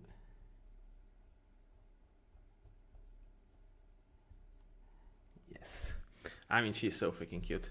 You have to admit it, guys. Now, Gabe Jacobs, it's very fine pick. He is a floor raiser in my eyes. Kind of does it all. Jack of all trades, master of none. Like, really good in a lot of things. Not great in either. When you are looking at the Patriots defense, they probably believe that in Barmore and Williams they do have difference makers. I am of the opinion that with Christian Barmore it's not there anymore. So I would be probably swinging more for offenses. But with Mike Vrabel, I would say we have never like seen that team being built on like several superstars. You have like one pair perhaps defense, one pair offense. So it's rather like hardworking, like good guys across the board, and Gabe Jacobs absolutely fits that mold. I won't give it like higher than just good from a process standpoint. I don't think he's necessarily a guy that you have to trade up for, but he feels like he really feels like a Mike Vrabel's type of pick.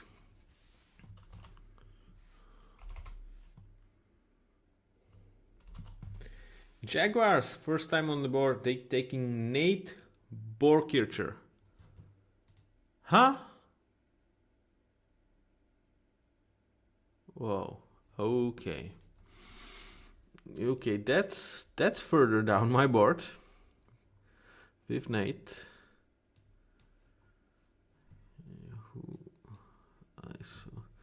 With Titans, I screwed up something, so I need to go to my original notes.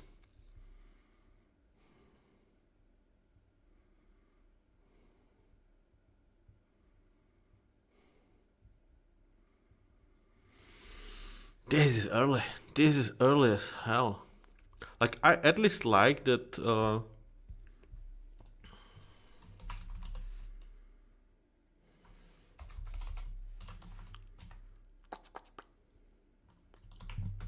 I'm not going to give this like a D, even though I think it's very early for him. I know. I have to give this a D. Like, I have the guy like being drafted in 120s. Wow. Okay. So with Jaguars, tight end is their team to need.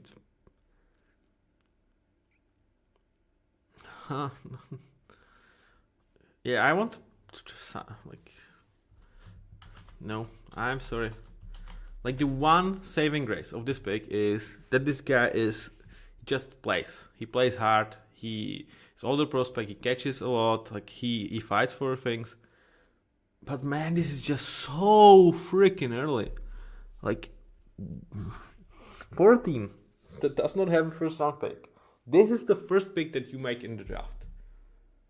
Like, they have to feel very, very strongly about him. I just don't. Like, I'm sorry. I am sorry. This, like, you are taking a guy that his ceiling, in my eyes, is fine tight end 2. The really good thing is, like, he's kind of plug and play tight end 3 right now. Like, but like, spend second round pick on that. Oh, Like, no. Man. This is just so far of every board that I have seen. Like, I don't see anybody had like Nate in top 100. And they are taking him 54th overall, or 56th overall. Okay. Okay, Eagles are getting Jonathan Grenard. Alright, so they have fixed their edge room from that. No, yeah, and they are paying 2 third round picks for that. Okay. I think that makes sense for both teams. And it could justify a little bit more what Vikings are doing because they will load on that still like what should be a nice spot for wide receivers at the end of the third play. So definitely a good one from both teams. I like it for Eagles and I like it for the Vikings as well.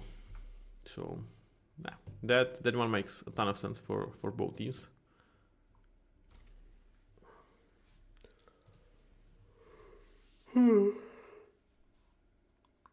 Mr. Vegas guy, are you still there? Or Vegas girl? Like, the nick would suggest a girl, but I'm not sure. So tell me. Or probably a woman rather than a girl. Like what is it better? Is it better to say girl or woman? Like help me, guys. I mean, like you are for some treat. Like look at how cute she is. I mean, cat cam right now at its best, at its finest. Like, how come not more people are watching My Princess? Like, I don't get it. Like, I understand why people don't watch me, but like, come on, this is pure nice. Like, how great she is. Like, look at her. She's so sweet.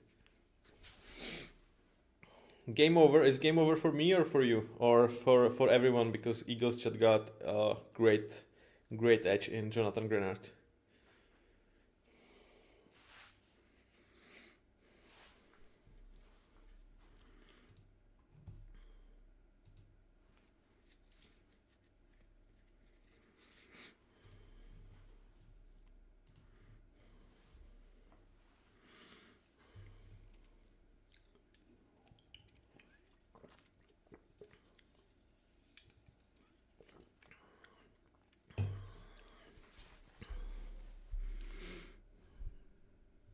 Cute miss.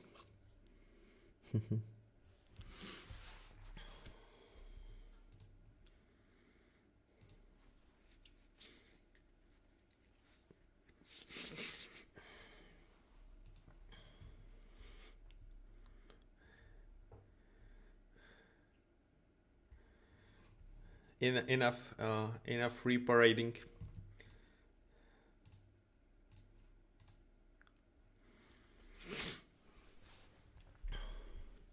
So we are waiting for the Bears, and the board is felt like really nice for them. I think Connor Lew would be my pick. I think he would be astonishing for them. Like you have Garrett Bradbury for right now, but Connor Lew could absolutely overtake in a year.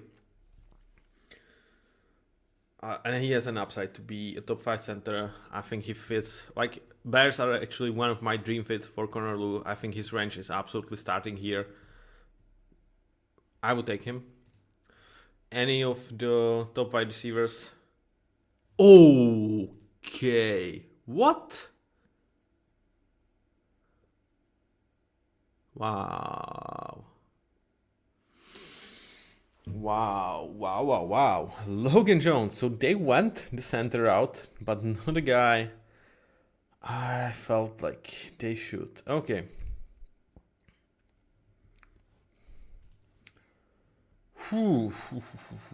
This is early. Poor. And see, I will not slide it as much as I would perhaps my indignation and like because oh man, but we are still in second round, man. Okay. So let's make it like this. Now, I think poor NC. Like, don't tell me that you could not find anyone to trade back and take Logan Jones in like 20 picks. Like, I'm not a believer that he would have gone. I do understand one thing. I like him as a guy that's a veteran and it brings experience. Like, he could fight with Bradbury over the starting job. He absolutely could. So, I do understand. Focus on that online. But, dude, we are in the second round still. And you are taking a guy that, like, at best is Garrett Bradbury. Like, wow. Like, should I... Like, I'm really between C and D on this one. Like, I understand, because why I'm struggling to give this a D. Because if you go the center route and you want a guy that can play right now, Logan Jones is more equipped than Cornelu. Oh, Browns are continue to killing it. Browns are continue to killing it. Emmanuel McNeil for the Browns. Wow. They are doing so well. Okay, like Browns, I said it's a possibility. I said it's a possibility that they will come out of this with exceptional draft. And they are. Like, wow. Browns are not doing Browns things. They are doing really freaking great. Super excited about this. Like, huge fan. Huge fan of what they've done. I'm happy for McNeil Warren that the slide ends up stopping here. Like with him, the one scared thing where like I struggle to put him higher than in my top 50, which like still top 50, is he has concussion issues, like a history of concussions. So I was like, all right, that scares me a bit, especially when he plays with like a freaking missile. But like here, hell yes. Okay. Browns are cooking, man. Like, I'm telling you, next year, they're going to draft a QB in that very special draft. And he's actually going to enter a situation that is going to be good. It's not still going to be great because the dead cap and like the sins of the past are still going to follow him, but they're shaping to have really, really nice 25 and 26 draft. And like, man, give me Browns winning Super Bowl in 28 for like odds 200 and I'm jumping it. I am jumping it. So you were asking me for a tip. Like, here's a tip. Browns are going to legit compete for a Super Bowl in 3 years. Yeah. 3 seasons. Like, they have a chance. Like, because of how well they did in last two drafts and how still bad they are going to be because of their QB situation, I think this year, that it should allow them to draft really, really great player. And in his second year, I think, and in his second year, we are still going to be in a spot where you don't have to pay guys from this or last year's draft. That should be freaking amazing. So Martin Klein for the Texans. Wow. I mean... okay, that's yeah. I probably I was too positive so far. Martin Klein. Like, why? Why? Seriously, why Texans?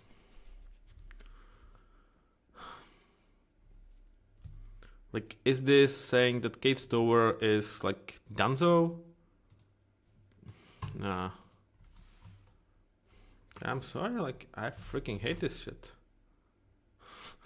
Back to back, hating on the picks. Like, yeah, there was Emmanuel McNeil. Man, like... Like I'm so much for drafting tight ends. Like I think, for example, guys like Jackson Halls absolutely deserve to be drafted much higher than they did. But like with both Borchinker and Klein here, I'm like, you are drafting guys that are tight end twos at their peak. It's like, what the fuck is the point to do it in the second round? Like, okay, it's late second, but what are we smoking? Like this is shit. This is shit. I'm sorry, this is shit. And Browns even trade up for McNeil Warren. Oh god, Browns! I freaking love you. You are doing it so well. Titans are trading up to get 60. That has to be Pregnon. That like if Titans traded up and are not taking Pregnon, I'm going to lose it. They absolutely have to take Pregnon here. Come on. Or Dunker. It can be Dunker. I can absolutely get behind Dunker. It has to be one of these guys, right? Like you are not trading up to not get one of these guys. Please, please, please, please. I want Cam Ward to succeed.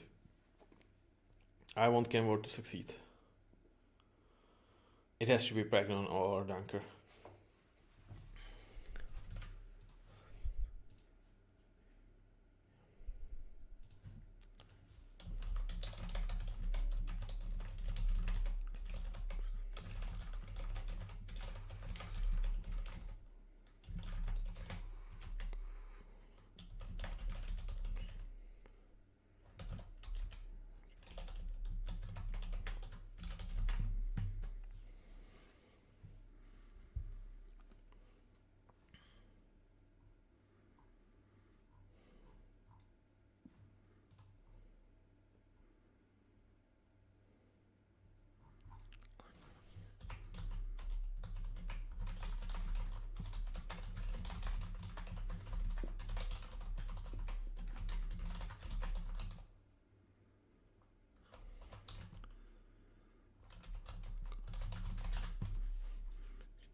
So, like I've just asked a couple of friends about do they understand the tight end picks? Nobody does. Like what is going on with the tight ends being reached for like 3 rounds earlier than I have them in my rankings?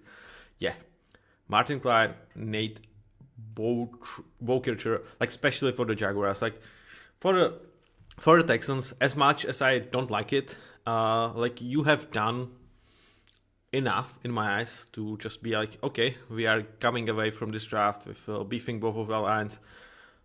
All right, we didn't have like super pressing needs, so that's kind of fine.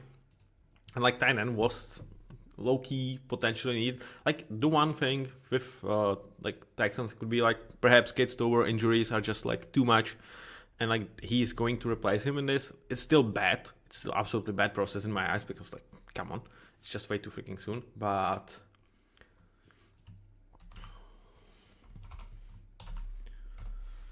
there is at least something to understand there. But with Jaguars, I'm speechless for Nate Bokercher. I'm freaking speechless, man.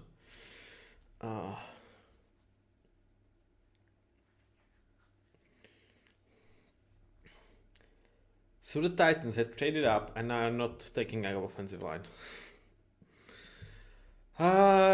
Titans. What are you doing? Why are you doing this to me? It's not a bad pick. That's what like pisses me off. Like he's top 50. It's a value. And like he's a projection. Like there is so much to uncover with him. And like connection with Robert Sala, like it fits. It really fits. I like it. He was by far the best linebacker on my board left. So if I just like take this narrow approach and see the player, the position, need, I'm like, all right, that freaking checks out. But when I just consider that This probably means you like your offensive line. That's where I'm like, uh, so I still think like as much as it pisses me off, like I still have to give this one a great NA because like it's a steal. It's like he should have not been up there. He has true top 50, great for me. So in my eyes, like his range starts at 35, and like by 50 he should not be on board. And it is still a position of need. And when I was writing up Anthony Hill, I'm like, you need a special defensive coordinator, and I think Roberts are a special defensive coordinator. So like he could be a monster for them. Like I'm very excited about this. And you also like he's more of a projection, and I don't think Titans are in win now mode. So everything from that perspective fits. I cannot. Okay, definitely. What is going on? Max Clare is an LRM. So they are drafting another tight end. Where do I have Max Clare?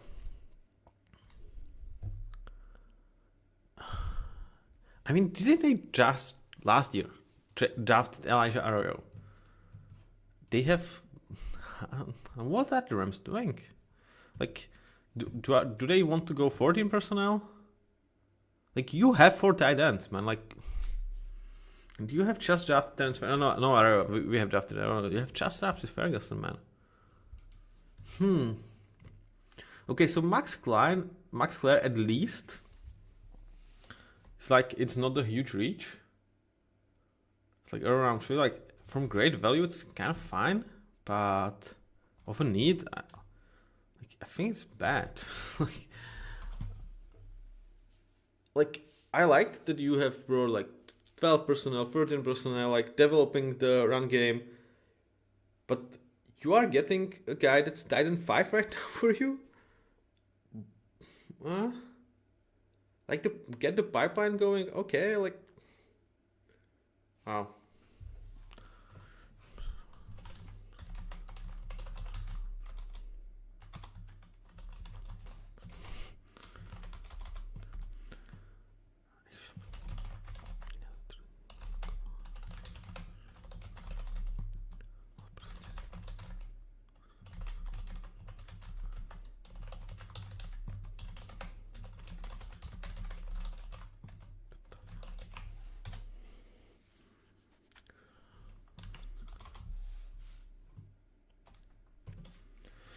What is going on with the Titans? Like I like that this position gets more notice from the NFL. Like I really do.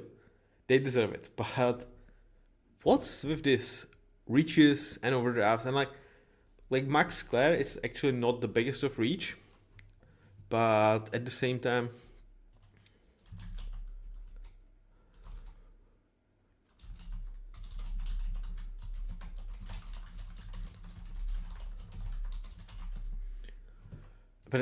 it's like he is a Titan 5 for them right now. Like, and you just drafted Terrence Ferguson last season, so interesting. Bills trading up with the Broncos, only paying 6 rounds. Like Bills are doing exceptional job with the trades in this draft. Like huge kudos to Bills with how they are manipulating drafts in terms of trading back and trading up. Like I feel like with every trade back they got really nice return. With every trade up they have not overpaid. Really good job. Like we have questioned this front office, and rightfully so, I think, in last couple of seasons. But this kind of min-maxing of your opportunity and min-maxing of trades, doing very good job. Doing very good job.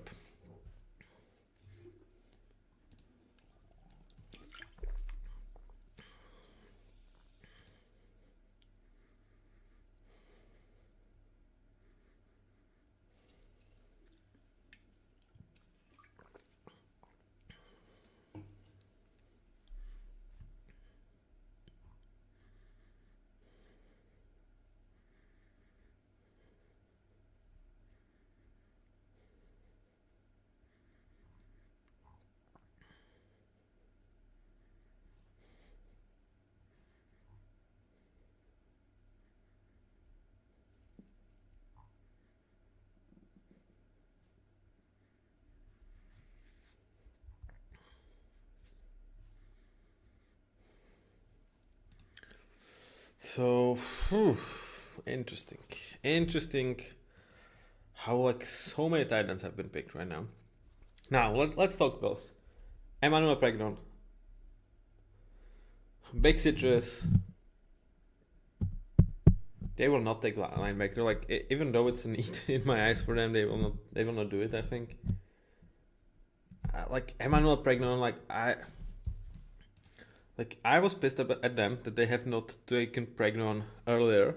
Like he's still there. They traded up. Like this. Come on. Come on. It should be Pregnon, right? Like, is the fact that he's older scaring the team so much?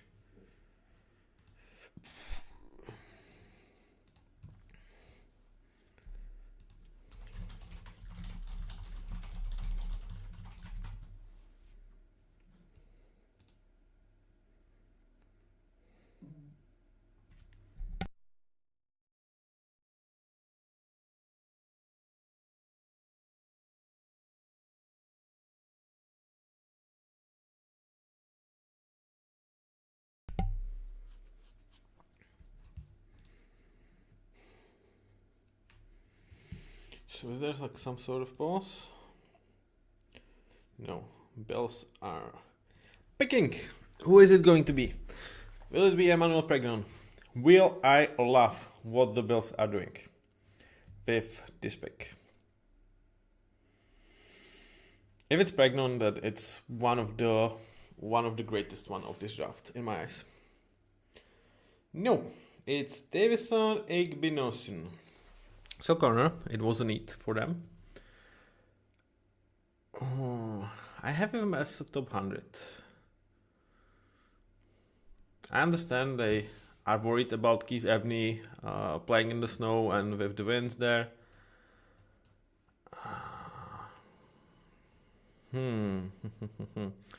Like it's early for me, but we are at pick 60, 62, so for a guy that I have as top 100, it's not the worst. Yeah, like he makes sense with Buffalo, right? He does make sense. Press corner. Yep, he makes sense for that. Like, when I look at the other guys, I think this is good process and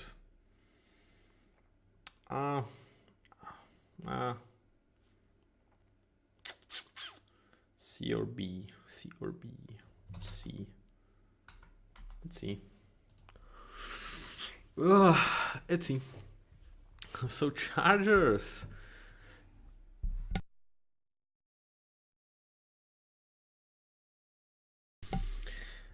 Chargers with a big chance of continuing a great draft with Emmanuel Pregnon. Like, come on, like Mesidor and Pregnon, man. Like, speaking of teams that like their draft stock for a Super Bowl could rise from this draft, like Chargers would be one of them. Like with Mesidor and Pregnon, you would get guys that are immediately there to start for you. Perhaps not the highest of ceilings, but they are immediate starters for you.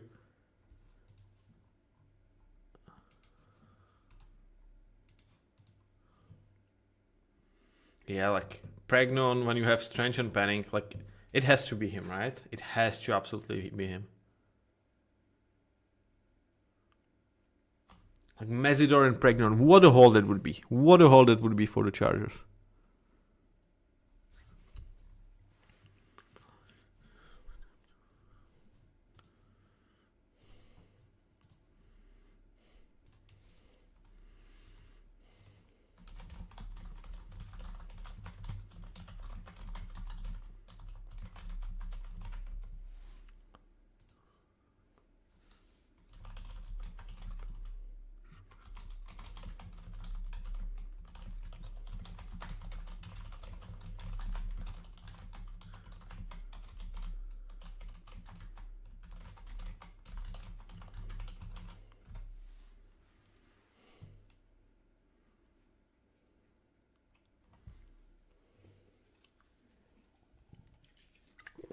Like Chargers do have to pick Pregnon, right?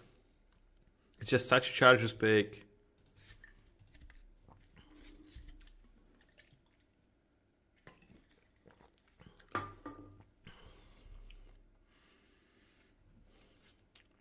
I mean, Mesidor and Pregnon. What a freaking steal that would be.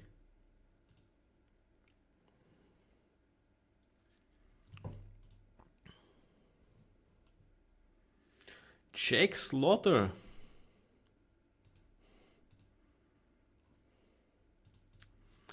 Jake Slaughter for them. Okay. Okay. So Jake Slaughter.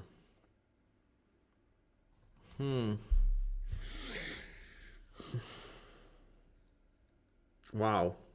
To take him over Pregnon is just... It's just crazy to me. In terms of need, like I get it's fine. But oh man. Why? What is going on with Pregnon?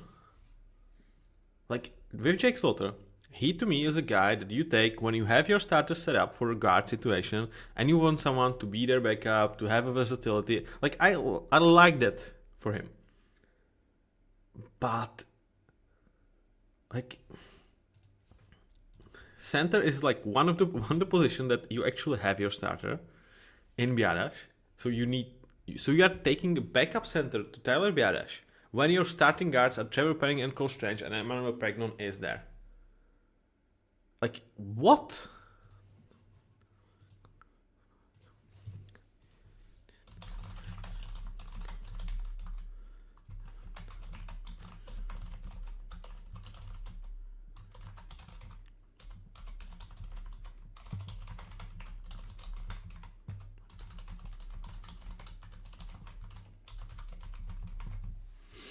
Man, this is just so wrong for the Chargers.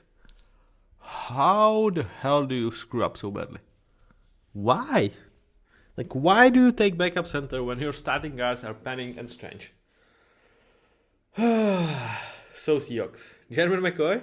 Are we going there? Are we going there? Like, we have so many great options. So many great options. Like, it's going to be hard for John Schneider to disappoint me. It's going to be very hard to disappoint me. Josh, it's not a dare, Josh. Do not disappoint me. Do not disappoint me. It's Seahawks. It's Seahawks time. Then the round is over. We'll take a quick pause.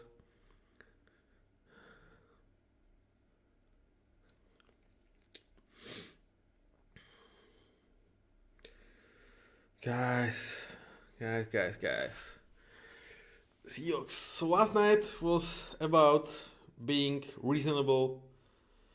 Let's not be reasonable right now. Let's go with McCoy. Like that. Like I feel such a bad for a kid. Like I feel so bad for him.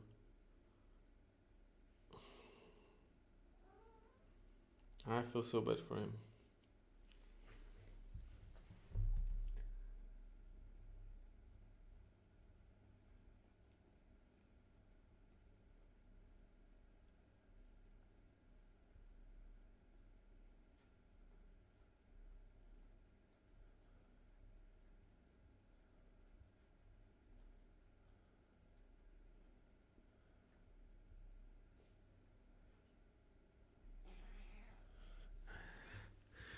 Oh gosh.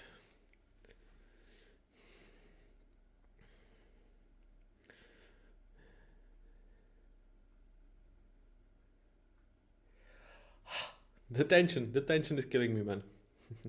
The tension is killing me. Who is it going to be for my Seattle Bloody Seahawks?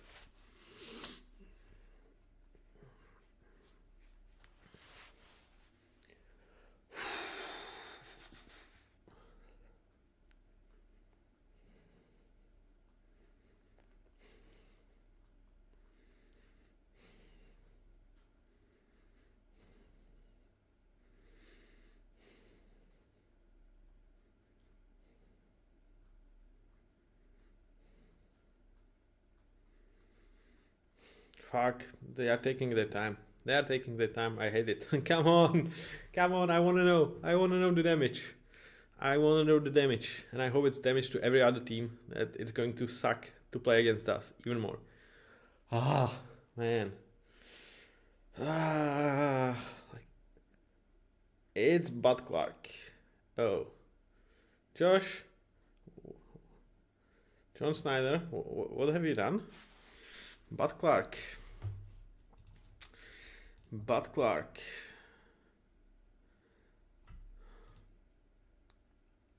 Okay. Okay.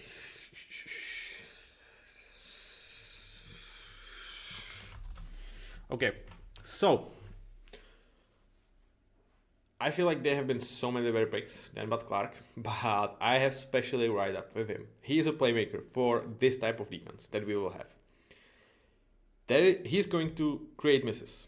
He will struggle sometimes with tackling, which is like one thing that I think he will have to clear. But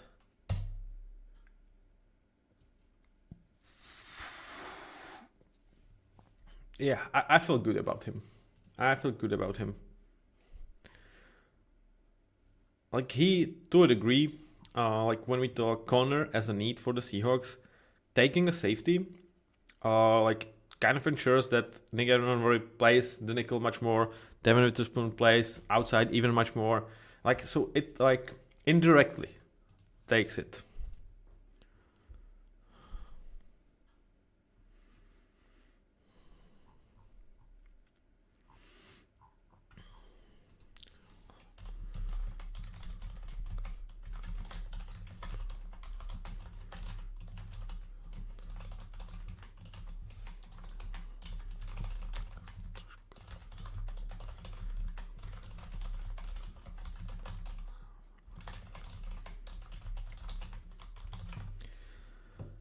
So it's indirectly helping the CB room.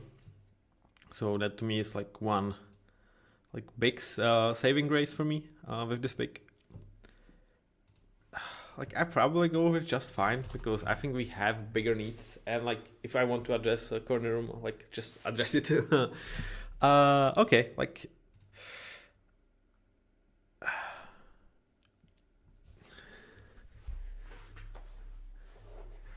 let's be honest, it's a fine pick. It's a fine pick. It's nothing special, but it's also not something that you should be regretting in my eyes in a couple of seasons. And safety is a thin group when you count Nick Evanvory as your starting nickel. So yeah, okay, I am okay with this one.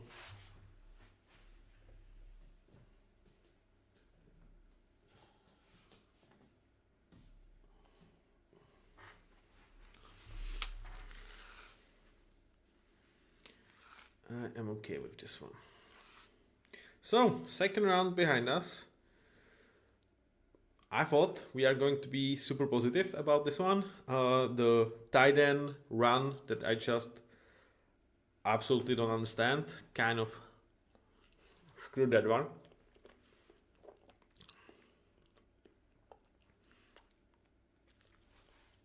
But overall, like in my eyes, better round than the round one in terms of teams being precise.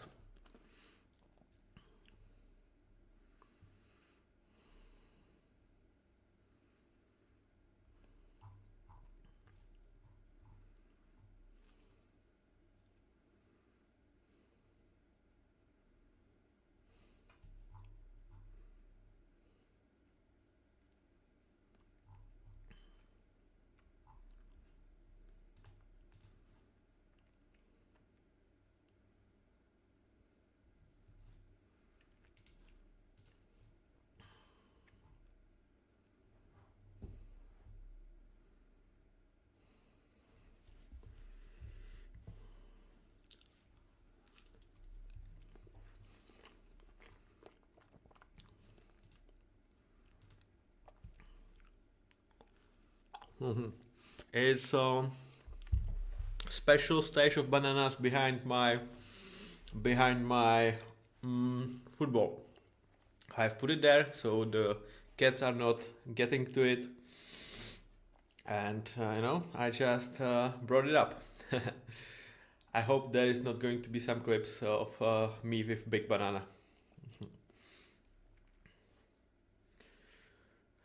Like it's 3:20 in Prague, so I need some added sugars towards me. So I'm not going to fall asleep here because yeah, it's deep dark night in Prague. But it's been fun second round. So far, very like solid with Seahawks picks. I'm not stoked about them like I was last year with with Emanvory and what just.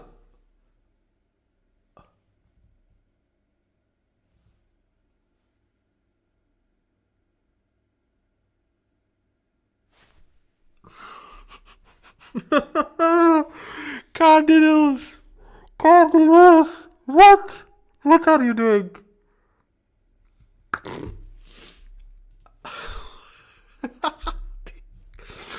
What the hell?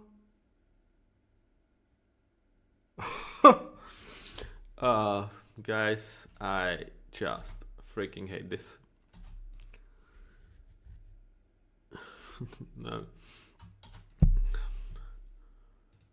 What are they smoking? Like talking about powder? Like they have took some? Like what is the purpose of Carson Beck with the Cardinals? What is the fucking purpose?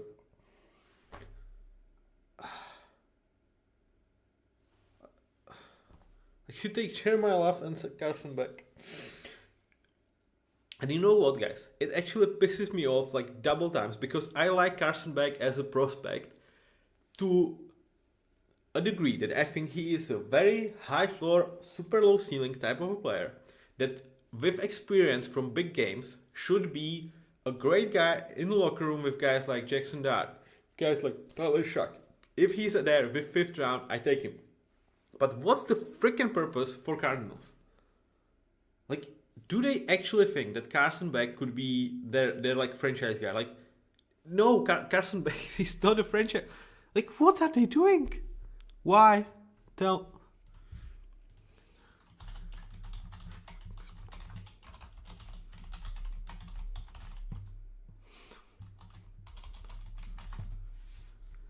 Man, and I like Carson Beck. Actually, I felt like I was much higher on him throughout the process than a lot of people, but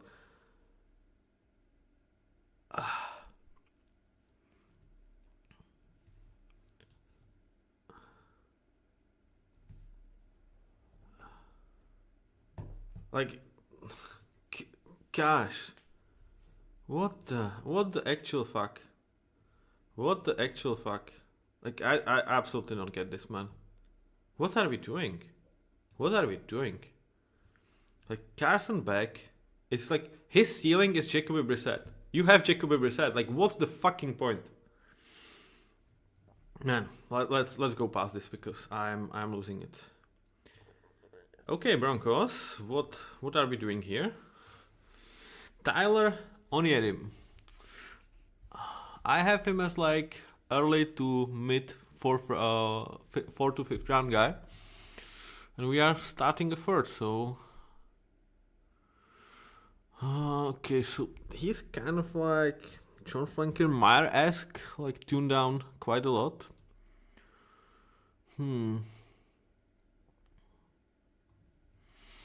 Yeah. I mean,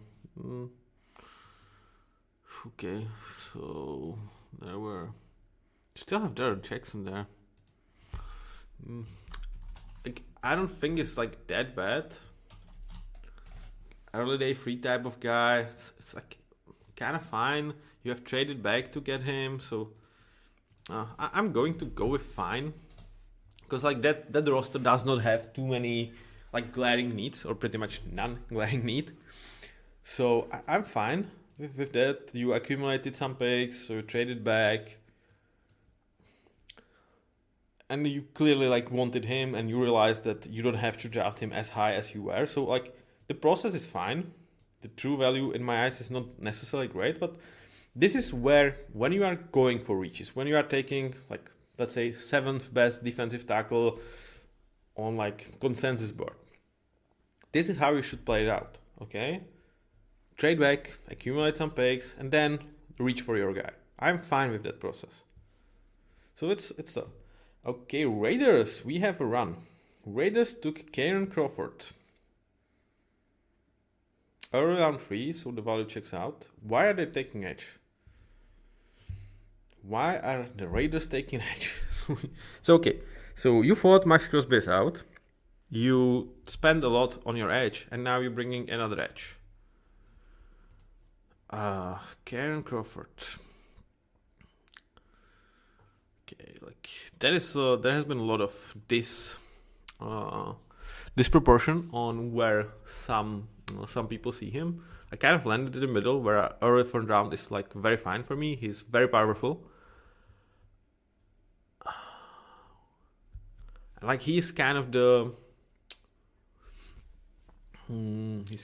guy that's going to help like on prolonged plays. Like he will get there eventually. He's just going to need a little bit more time to do so. Okay, so how do we feel about this one? I think it's fine. So it's like good. No, it's actually good. No, it's good. It's just fine. Like I think you have such bigger needs. I mean, why I will say it's fine and not something else is like it could still mean that Max Crosby is actually going to get traded, and they want next year resources because that draft should be much better. The question is who is going to pay it, because like you are not trading Max Crosby for resources from this draft. Like that would be such an not a great amount. Like it could be that you think about this in a way like one day you will trading Max Crosby within a year, so you are kind of prepping yourself for that.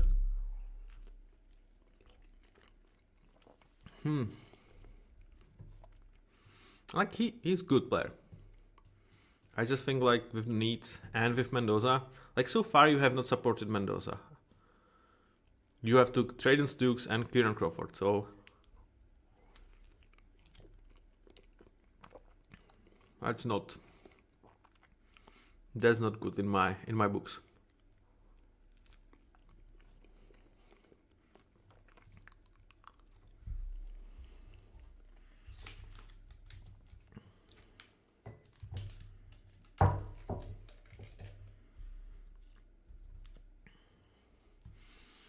My question is like why are you not drafting offensive players? Like you have brought offensive minded head coach, right? You have drafted quarterback number 1 overall. Why are you not giving him weapons? Instead you are like reaching on a safety, and now you are taking an edge to a room that's I actually probably go for poor.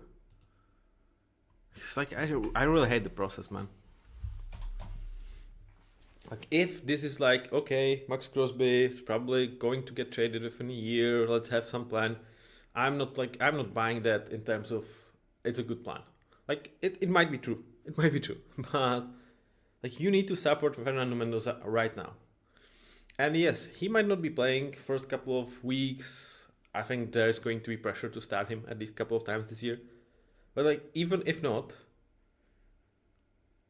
like you need to give him better weapons for long term. So let's bring guys up to the speed, have them practice, have them practice like with Fernando Mendoza, even though like Kirk Cousins is going to be the starter. Like I just don't get it. Why you are just like reaching on safety and now like fixing what is not broken at edge room.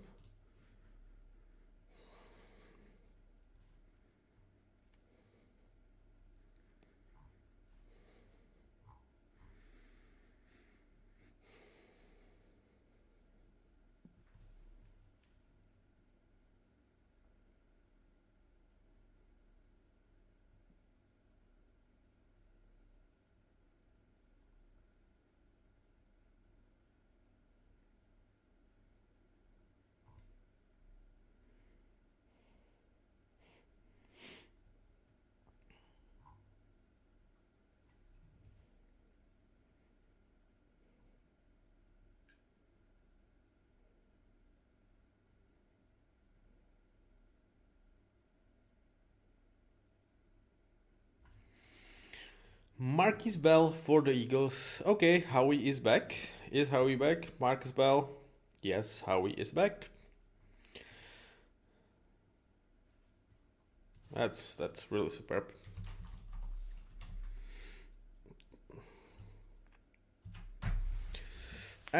I love it for the Eagles. It's did they trade it up for this? They traded up, right? How much they spent? It's their natural pick. Okay, from some trades back, I guess. Where are we on this one? Okay, it's their natural. Yeah, it's not their natural pick, but it's like not something they gathered today. So why I drew off Markel Bell?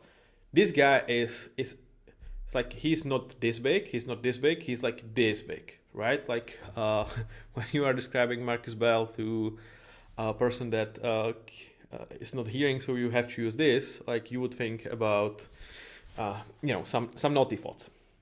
He is just a massive human being, and he is not necessarily ready to start right now.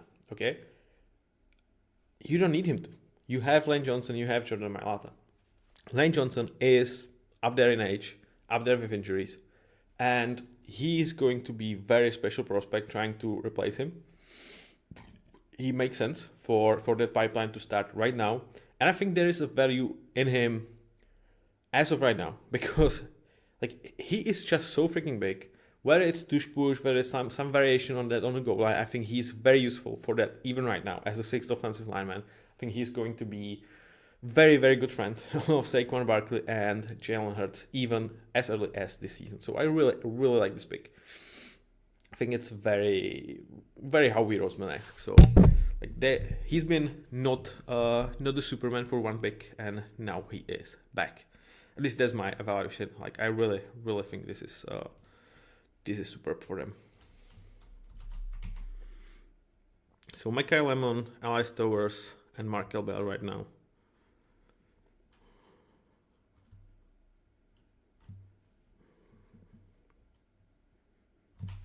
Sam Roush, another tight end, and it's still not Oscar Delp.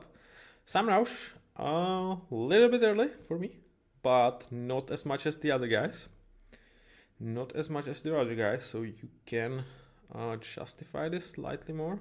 Where do I have Sam? Here. Blocking. Makes sense. Makes very much of a sense. For the Bears, they want to run the ball. That is good. That is B. Like this is just a very nice pick. Like it's nothing super special in my eyes. It's not a steal. It's nothing like that.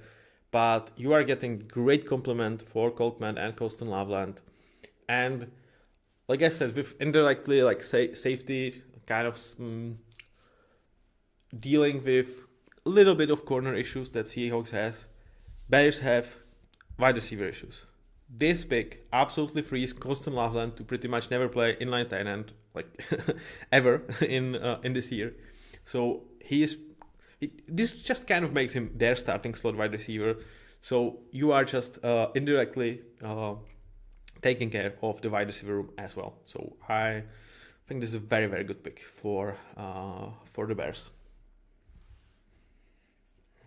Now, welcome everyone that's joining here.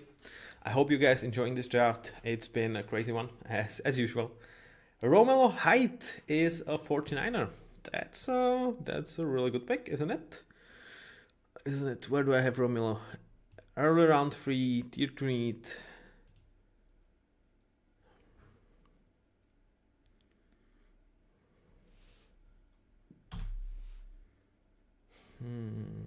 Yeah. It's just a really good pick, isn't it? This is just a really good pick.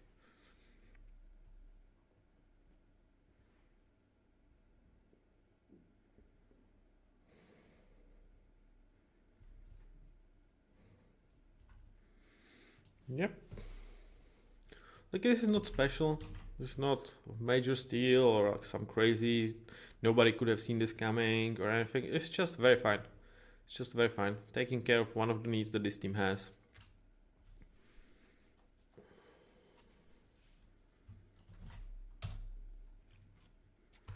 in a manner that you are not reaching for a guy.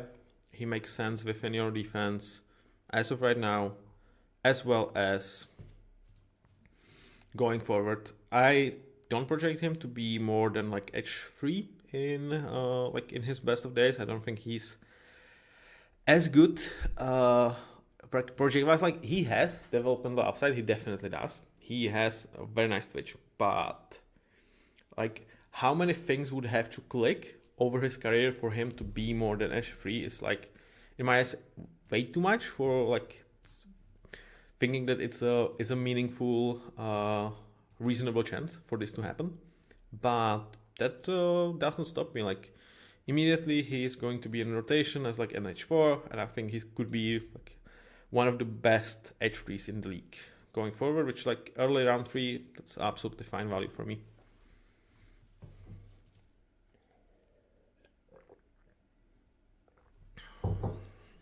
Commanders on the board.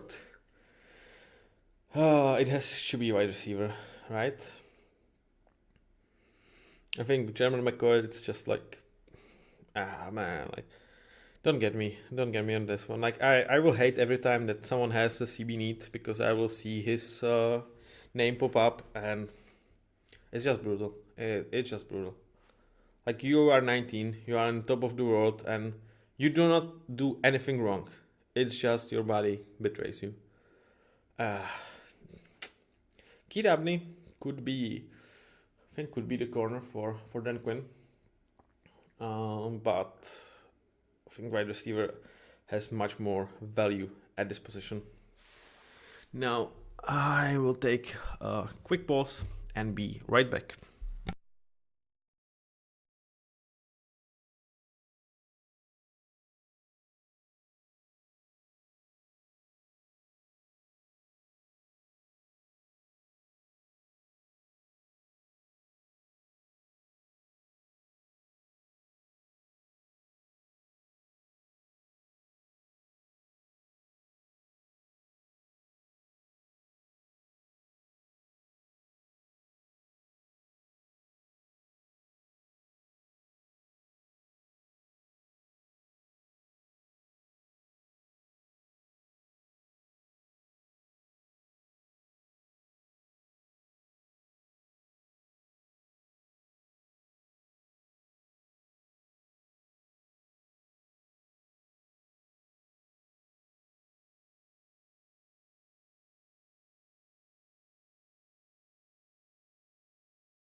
We have not missed a single pick, and we have a visitor. Meet Changi. Changi is with us, guys. So, only cats does not work when I'm not here, but he came to see you.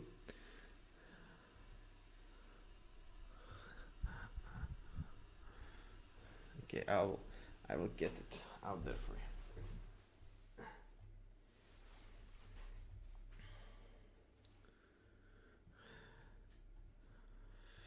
So here he is. Now, say hello. Say hello to TV.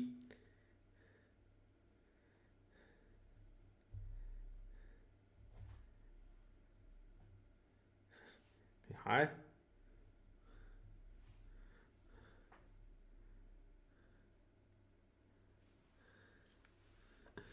Okay, so this was chunky for you guys.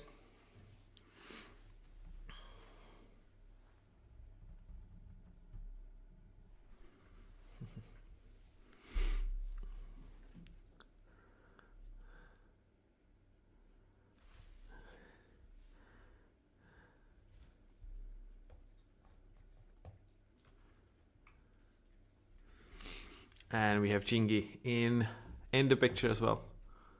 So cats are in town. Cats are in town. Commanders, yeah, I think this is a spot where you like should value wide receivers a lot.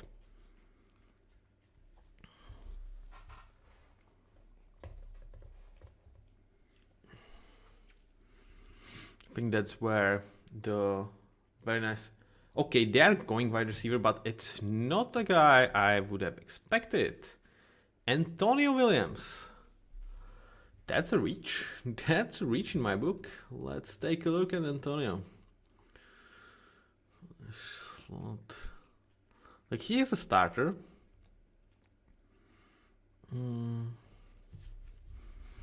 Okay, so they're taking a guy that absolutely can fight for starting spot right now with Luke McCaffrey.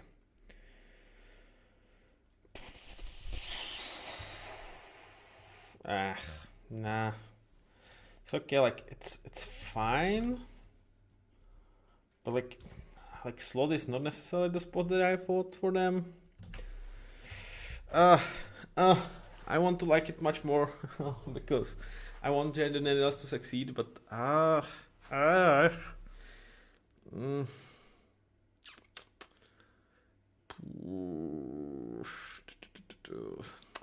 yeah.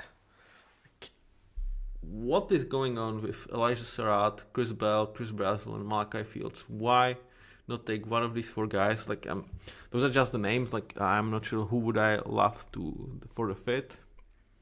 Like, Elijah Surratt, man. Like, why? Like, is the hamstring issue that he suffered in 25 like super significant? That teams are super worried about that? Like both Brazil and Bell have Surratt and Bell has injury, just very recent.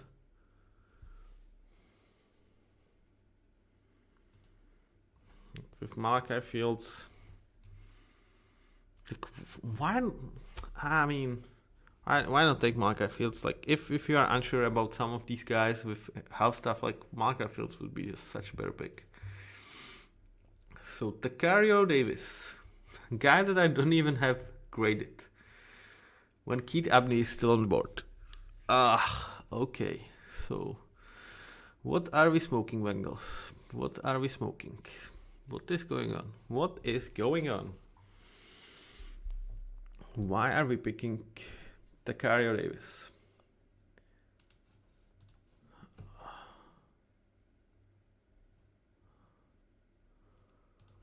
So, just to give you, like, I'm not alone in this. Like, ESPN has him like 115 on their board, and I think that's as high as I've seen Tacario Davis.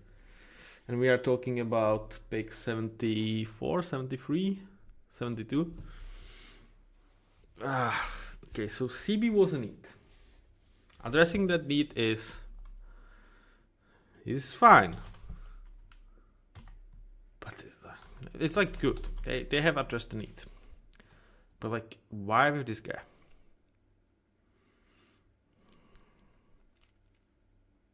Okay, the trades are insane. So this is banking on trades. This is such a Bengals pick, man.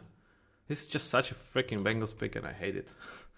And Saints, let's go. Taylor Shuck is getting another weapon. Let's freaking go. Oscar Delp. Slam dunk, pink. Wow. Superb. Hey, let's go, Tyler Shuck. Oscar Delp. Wow. So, do they need him? No. No. But A, it's just a freaking steal in my eyes. And B, they have been looking for a difference maker at the tight end position. And Noah Fant and Juwan Johnson, like they are at the end of their careers. Oscar Delp, like he is great, man. He has so much potential to be just a very special threat.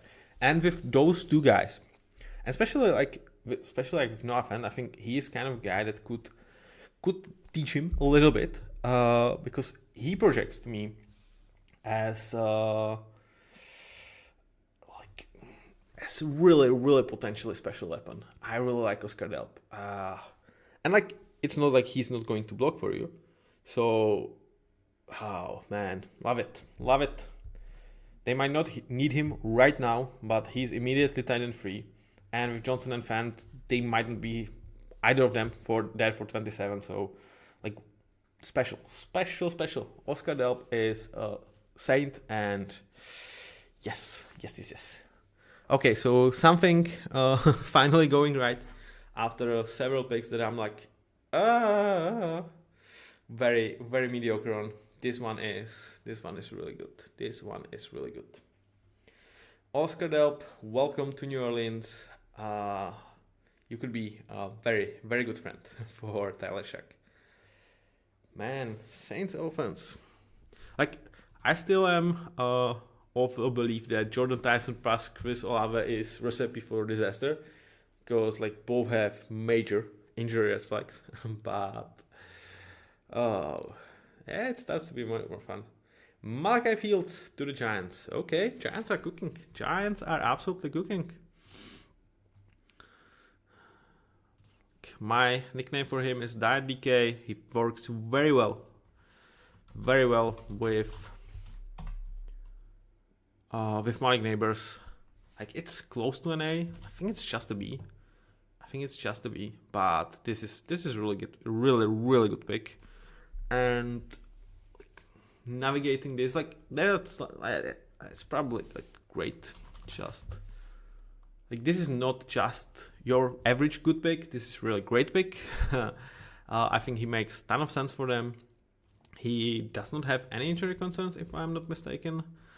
There's so many guys on this tree that you just have to check on this one. No. Yeah, like, you don't need much of him. But like, next to Mike Neighbors, he makes total sense for me.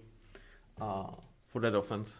So really great pick for the Giants.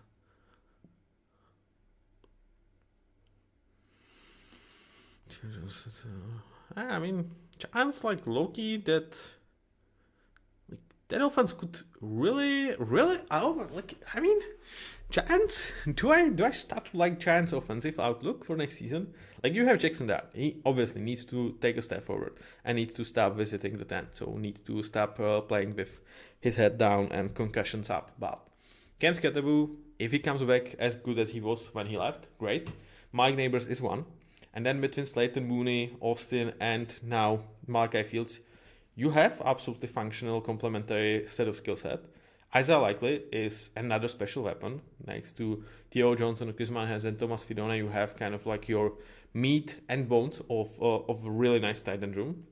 You still have like Patrick Ricard being brought here from the Ravens. And the offensive line with Mainoa, like Andrew Thomas, if he stays healthy, that would be really nice. John Allen, very fine. John Michael Schmidt, okay. Mainoa and Eliminer, like... And like I said about this defense, that it has potential to be special. And you have added Alvaro Reese into the mix, so Jamin Edmonds into the mix. Like, I dare to say that if everything clicks, Giants are a playoff team. Giants can absolutely be a playoff team. And I think if the AJ Brown situation or like the interior shit with the Eagles like fail miserably, which can happen, I dare to say they can win division. I think that's the potential for the Giants this year. I really like this team. I love what they have done in the draft. Obviously, like the fact that they still don't have any defensive tackle that I would like is a problem. I'm going to check like what is the free agent situation on this part. Like, are there any great defensive tackles still available?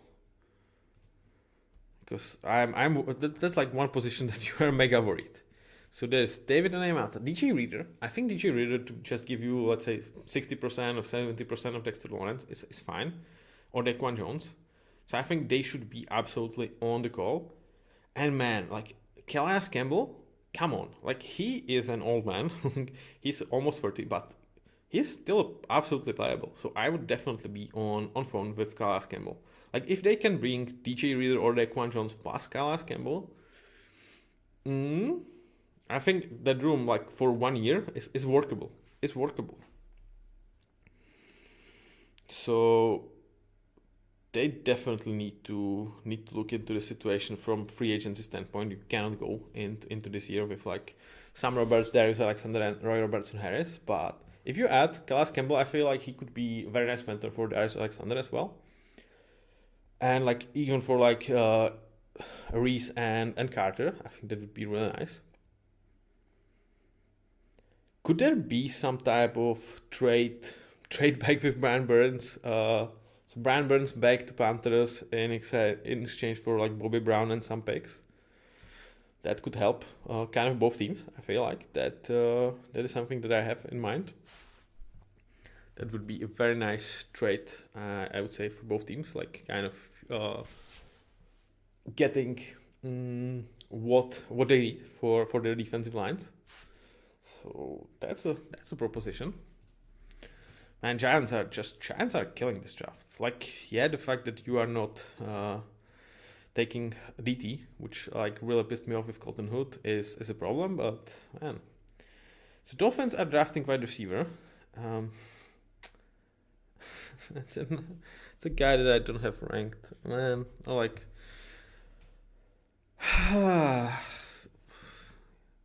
Caleb Douglas. I mean, Malik Willis, I'm so sorry. I am so sorry. Where is Caleb freaking Douglas?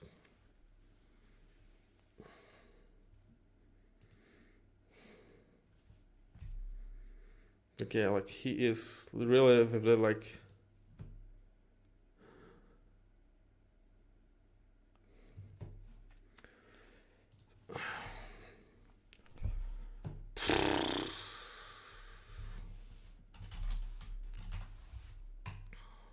So you have addressed the need that you have with like 20th receiver on my board as of right now. One saving grace for Caleb Douglas and Miami Dolphins. They had anemic passing offense last year in his college. So perhaps like he was not set up to perform in 25, and he did not. Do you trust enough of what you see in combine? Do you trust enough what you have like with the visits and talk with him that you are justifying this of taking guys that like there is still two guys that I have top 50 grades. Like yes, I guess the injury concerns for these guys are more legit than obviously as an outsider I would know, but still so freaking early. Like the first weapon you are taking for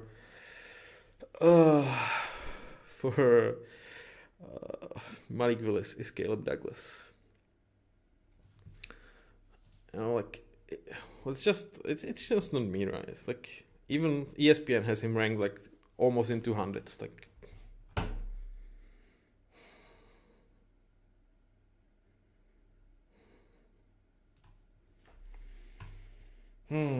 man.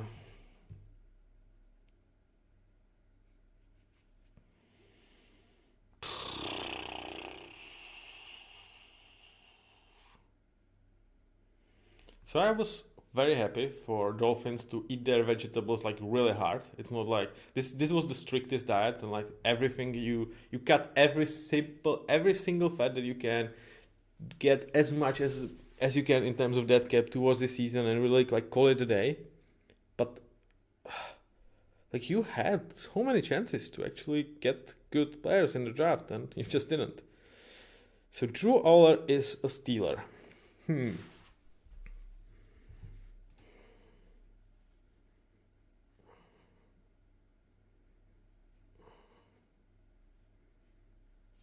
Okay. Okay. I would have taken Garrett Nussmeier. Definitely.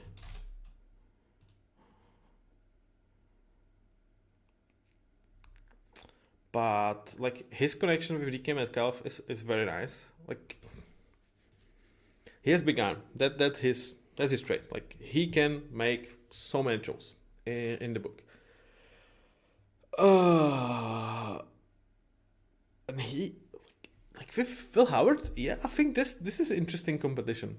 This is an interesting competition between like two guys that do have tools, would have been thought of like potentially really like having cases for first round picks like at some point of their career, and it just did not ever surface that. But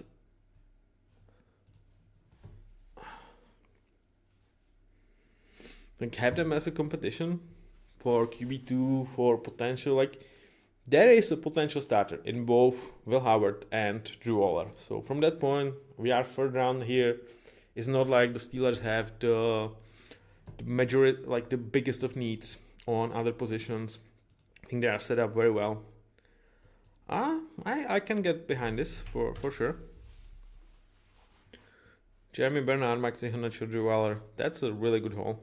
That's a really good haul for the Steelers. I would have still taken Pregnant for them, but it's like, why the hell is Pregnant still on the board? Like, is the fact that he's old like?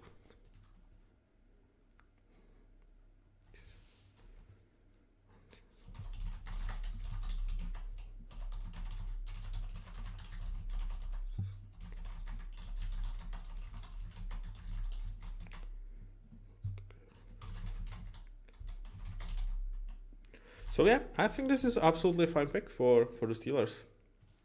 Absolutely fine pick. It's kind of the range where I would definitely start to think about Drew Aller. Like I had him as an early day free, but it's a quarterback. Beside Nussmeier, there is not another guy that has starting upside potential behind Aller. So you might have thought like if we are not getting him here, and do we get him 85? Can happen, but yeah, this is a good pick.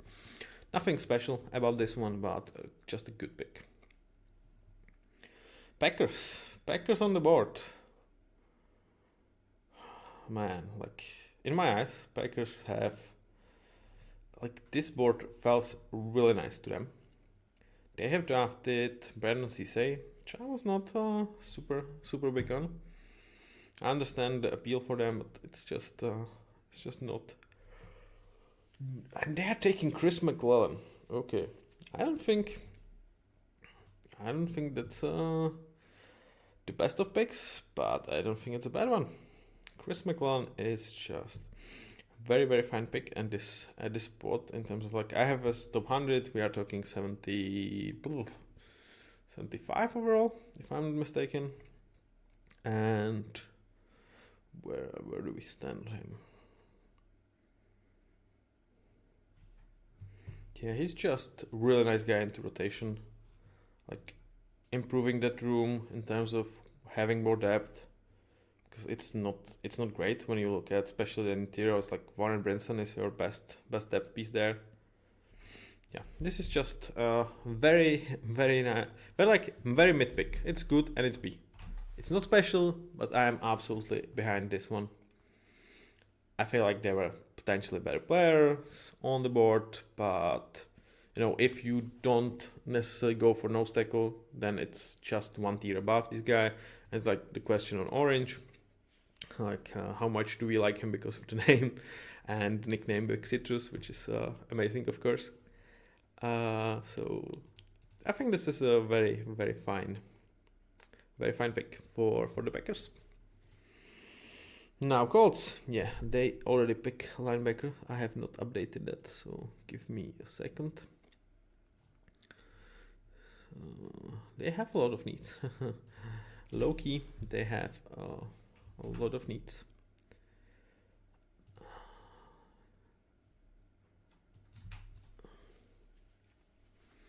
So who do I see for them?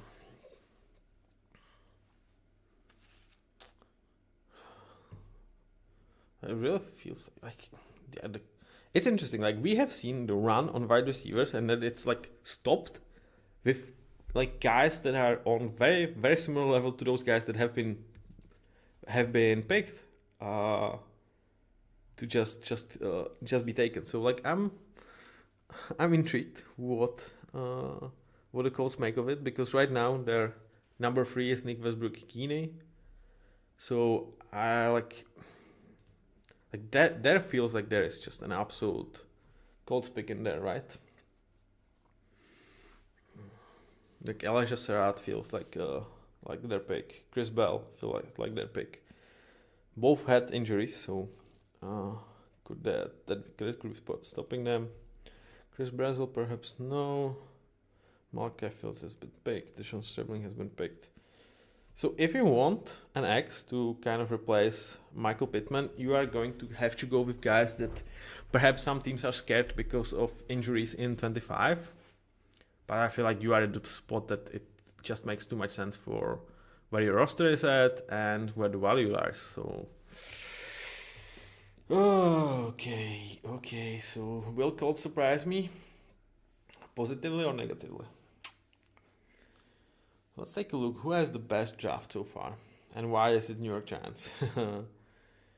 It's the like Saints have naughty draft as well. Saints have a really naughty draft as well. Who else?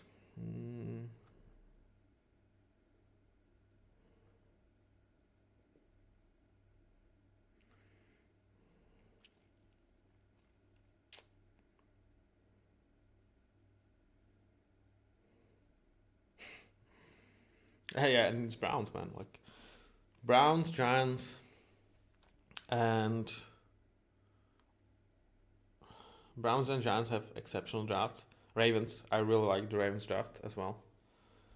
Like pick by pick, like Ravens draft is probably the best.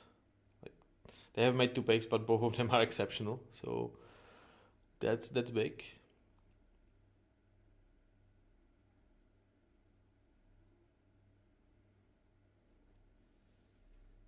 Like if the Bears have drafted Connor Lew instead of Logan Jones, I would love that draft really a lot. Oh, Bucks obviously have exceptional draft, like Josiah Trotter and Ruben Bain. That's really good. And the worst draft so far,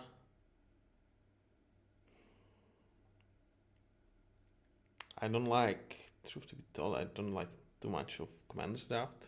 I will probably be one of the lone guys on this one. I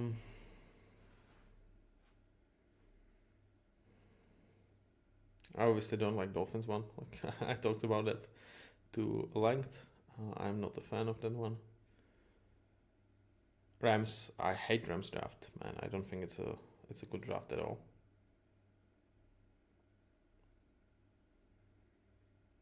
Vikings are interesting.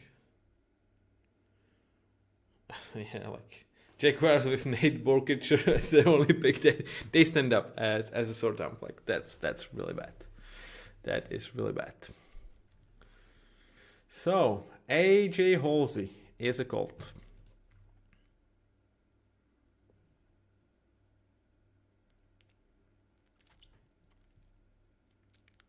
Yep.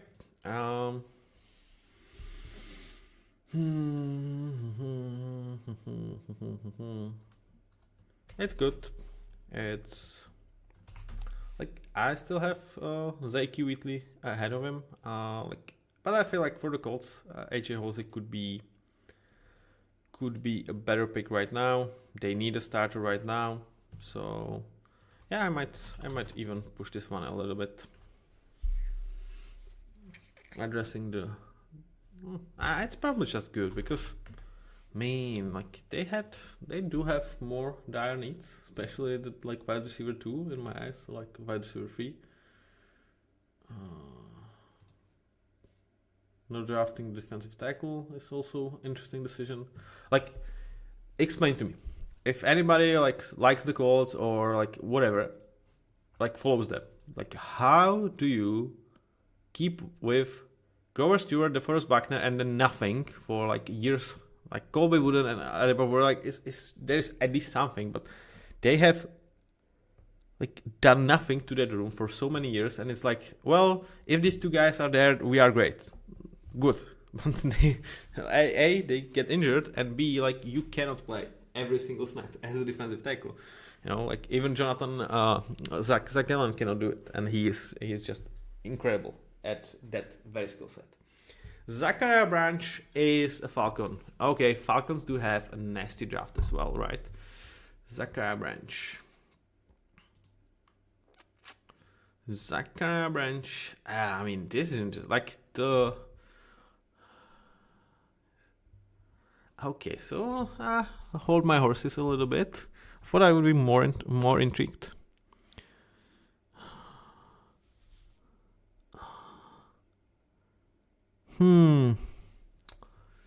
Okay, so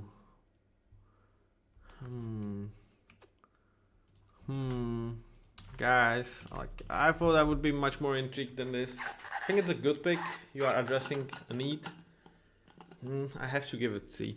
I think I have to give it a C because okay, no. I would prefer much more of a field stretcher than Zachariah Branch is, but there is a compliment with him and Drake London. That works for me. Like it's just something bizarre with the like guys that I have at top 50, and they just have been taking several guys over them. That like man, there is something I don't know in terms of injury. Or teams just have completely different evaluation that I have. So I have to wait and see. But like for Falcons, I think when you are looking at this draft and you are not going in with first round pick, like doing this well, I think that's very, very nice. That is very nice. Like you had feel good moment, filling a big need, as well as like writing the biggest story of day two. Like I don't think this is going to get trumpet at all. And then Zachariah Branch, like I would go with someone else, but he fits well. It's like reasonable value on him. Like I have a top 100. So given that we are pick 77, I think that it's just absolutely fine value. 79. Okay, so Ravens are there. And who will Ravens pick? So they have addressed edge and offensive line. And they're bringing wide receiver, Jacoby Lane. Yeah, I'm not a big fan of Jacoby. I have a prediction that I will not like this one.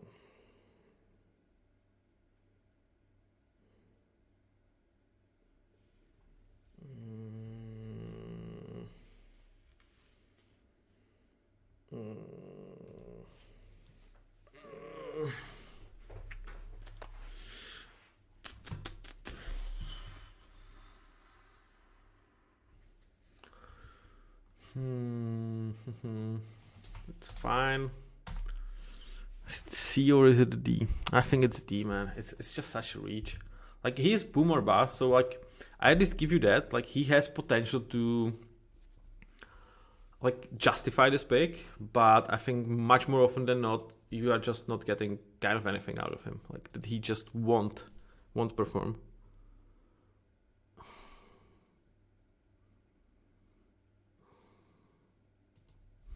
I don't know, like perhaps I go with C. Like, there's definitely a lot of opinions on Jacoby Lane. Like a lot of people actually have him in this range. I don't.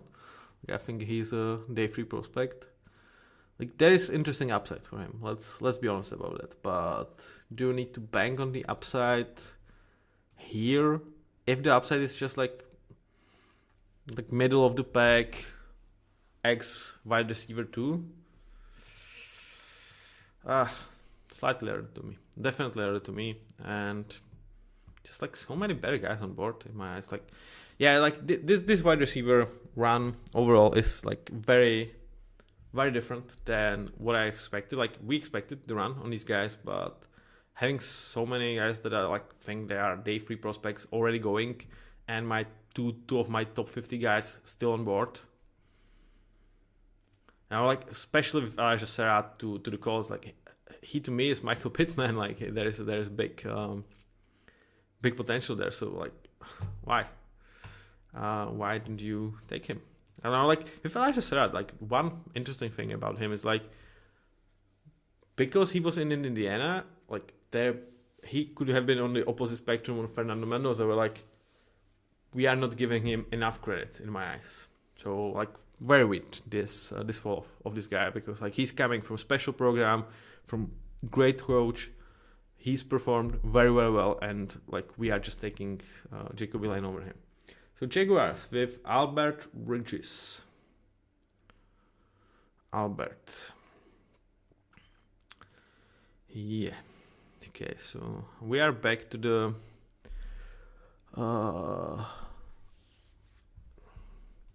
what was the former Jaguars? GM. Chen Bolke. Are we back in Chen Bolke days where they reach on on guys unnecessarily? So he has nice get off. And they gave up on Mason Smith. They have sent him to to Falcons for Rook Ororo, I think it was. So like, I can see some shades of Mason Smith and Albert Regis, but so like you are addressing the need. Okay, so that's good. But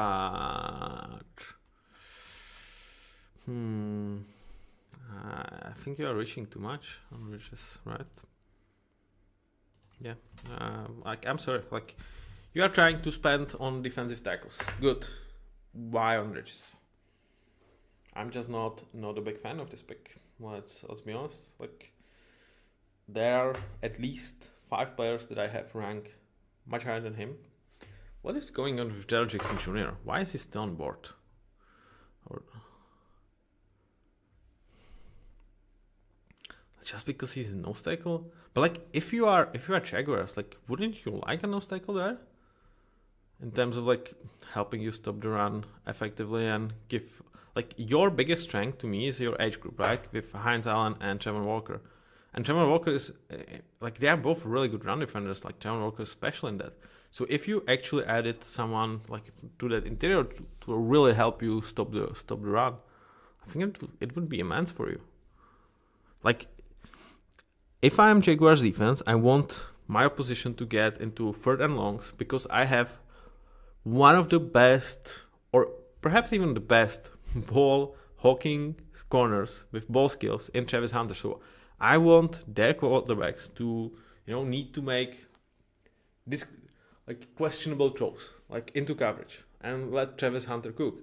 So why not bring a guy that's going to help us get to the 4th downs over projection that you have just like you have failed, I would say, much better type of the same projection 2 years ago.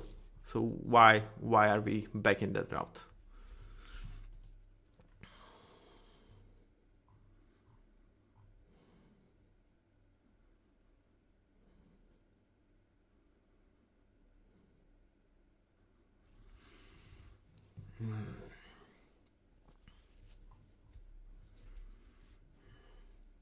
Any news from Vegas?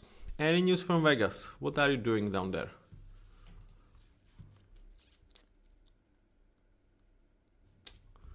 So Jaguars, yeah, we have talked about which drafts I don't like, and Jaguars have just made to the top. This is bad draft, man. This is bad draft. I don't think I've given 2Ds to anyone else, right? Nope. No.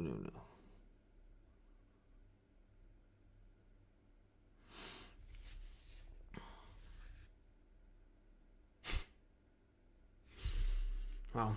Wow. Chan Bolke is back, I guess, for the Jaguars. Vikings on the board. Like, they have their pick of wide receivers. And they are taking Dominic Orange. So, Big Citrus going to be a Viking. I like it. I do like it. I like Big Citrus there. I think this is kind of his range. And let's be honest about something. Like, I was like okay with that room not being touched, and they have went like okay, let's go Caleb Banks and Dominic Orange. So they clearly weren't. I don't know. I pretty much was like probably overstating that they are okay because they were okay with it last year, and in theory it should just get better. So something to note for next time.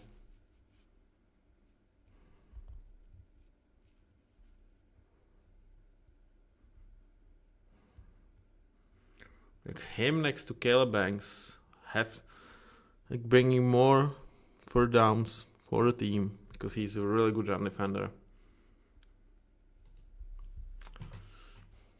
Yeah, like here I was wrong about the needs of that team. I will admit it. And with Dominic Orange, I feel like this is like the combination is very nice. Is it an A pick though? Is it an A pick? It's probably just real nice because it makes a lot of sense with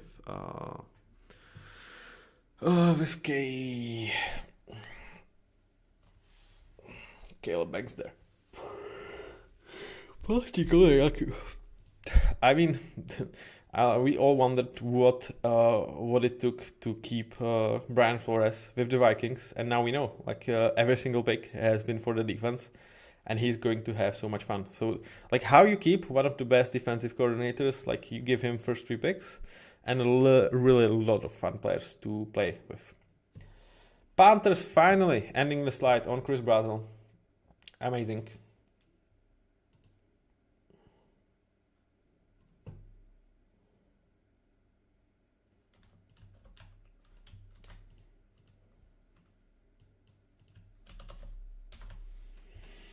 So, Chris Brazel to the Panthers.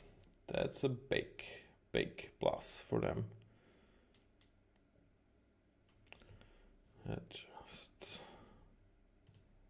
Like I have to give this one an A like this because like I love it, right? Like absolutely, like we might like learn there is something wrong with these guys, but like Chris Brazel, man, like I have like somehow this pick does not work well. Like what is it? Like is Chris Brazel second or like what makes it? What makes it wrong? That I don't seem to catch it. So guys, like I don't know why the tool is not working for Chris. It's an excellent and an A pick in my eyes. Or like superb and an A because they kind of didn't have to do much to get him. But man, it's really now it's working. Okay. It's really great for the Panthers. Like, man, he fits that room. I think very nicely.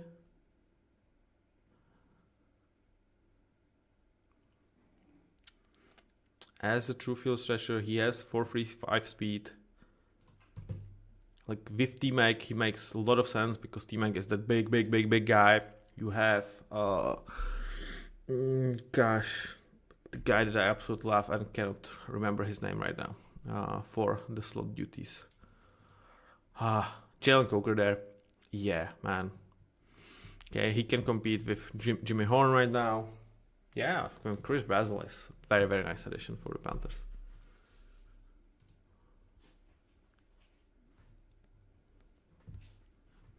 Very nice addition indeed. So not many picks actually got me excited in the third round, but this did. Like Chris for Bryce Young,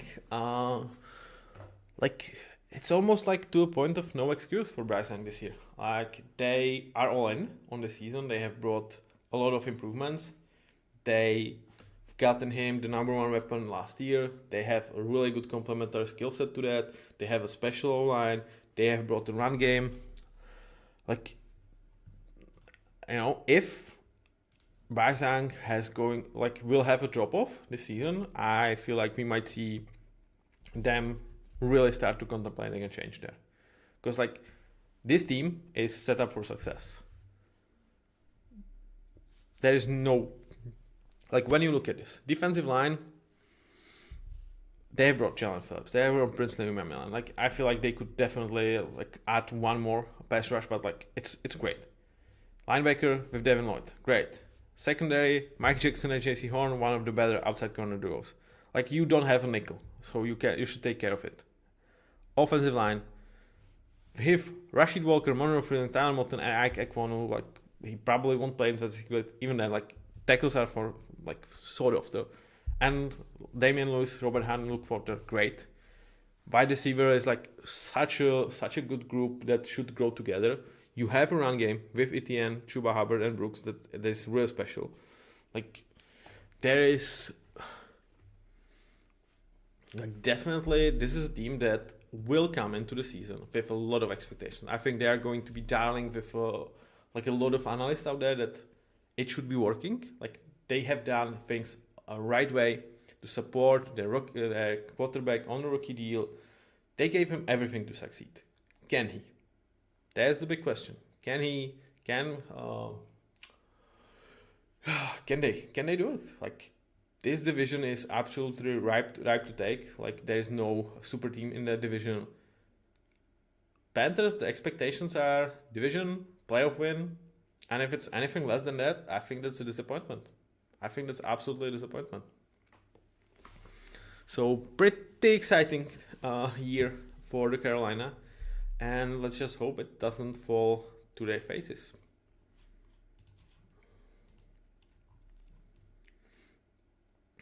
Oh, Rockets are turning it on Lakers without KD. Lakers are still without Doncic. I mean, it's such a sad series. You don't have Durant and Doncic. Like they're just watching. And Austin Reeves. Such a sad series. Who do you guys support in other American sports? Is there any Columbus Blue Jackets fan?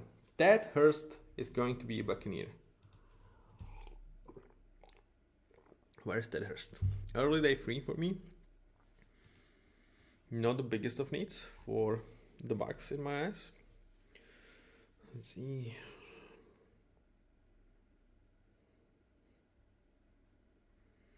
Okay, so he's like replacing Chris Godwin next season.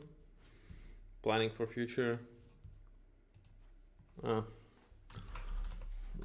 the biggest of fan for this. It's not like stupid or anything like that, but I think they are still difference makers on. But like, what is going on with Pregnon, man? What is going on with Pregnon?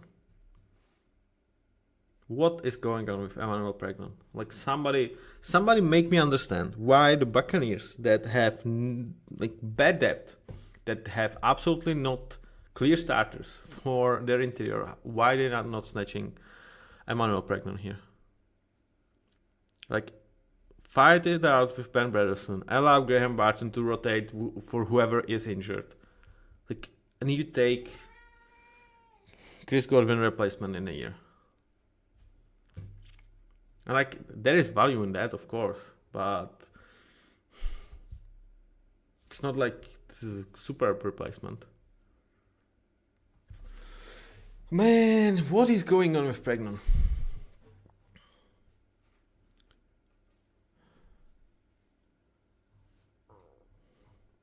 Like, yeah, guys are saying like, man, if I'm Seahawks, like I am definitely thinking about trading up for Pregnon because, like it's crazy the fall that he has. I still have 2 top 50 guys on the board in Elijah Surratt and Emmanuel Pregnon? Is there anyone else that I see as a top 50 guy and is still there? Dennis Sutton, Daryl Jackson Jr. Yeah, of course, Jeremy McCoy. And Keith Ebney is still there. Like, Keith Ebney is still on board. Why is Keith Ebney still on board? What is consensus on Keith Ebney? That, like, people are not ashamed of not taking him so far.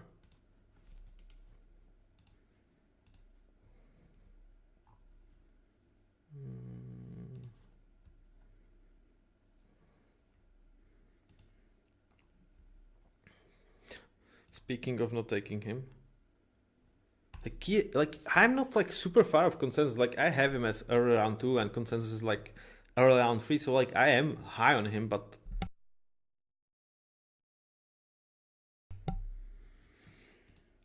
Dalen Everett over Keith Abney. Where? What?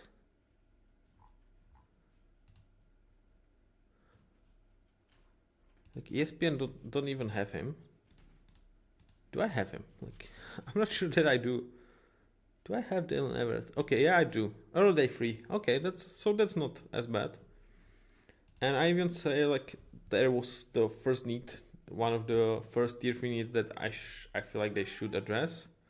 So that's fine. That's absolutely fine with me. Okay, so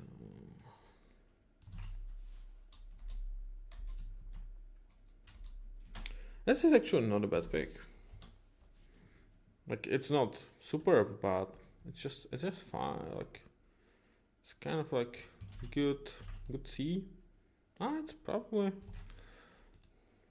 no. Like I do have a lot of guys ahead of him, but it's not that much. Austin Barber to the Browns. Do I have Austin Barber? I do. He's a top 100 guy. I have him as 6-man winner of the year. So for the Browns, where the offensive line is still a progress,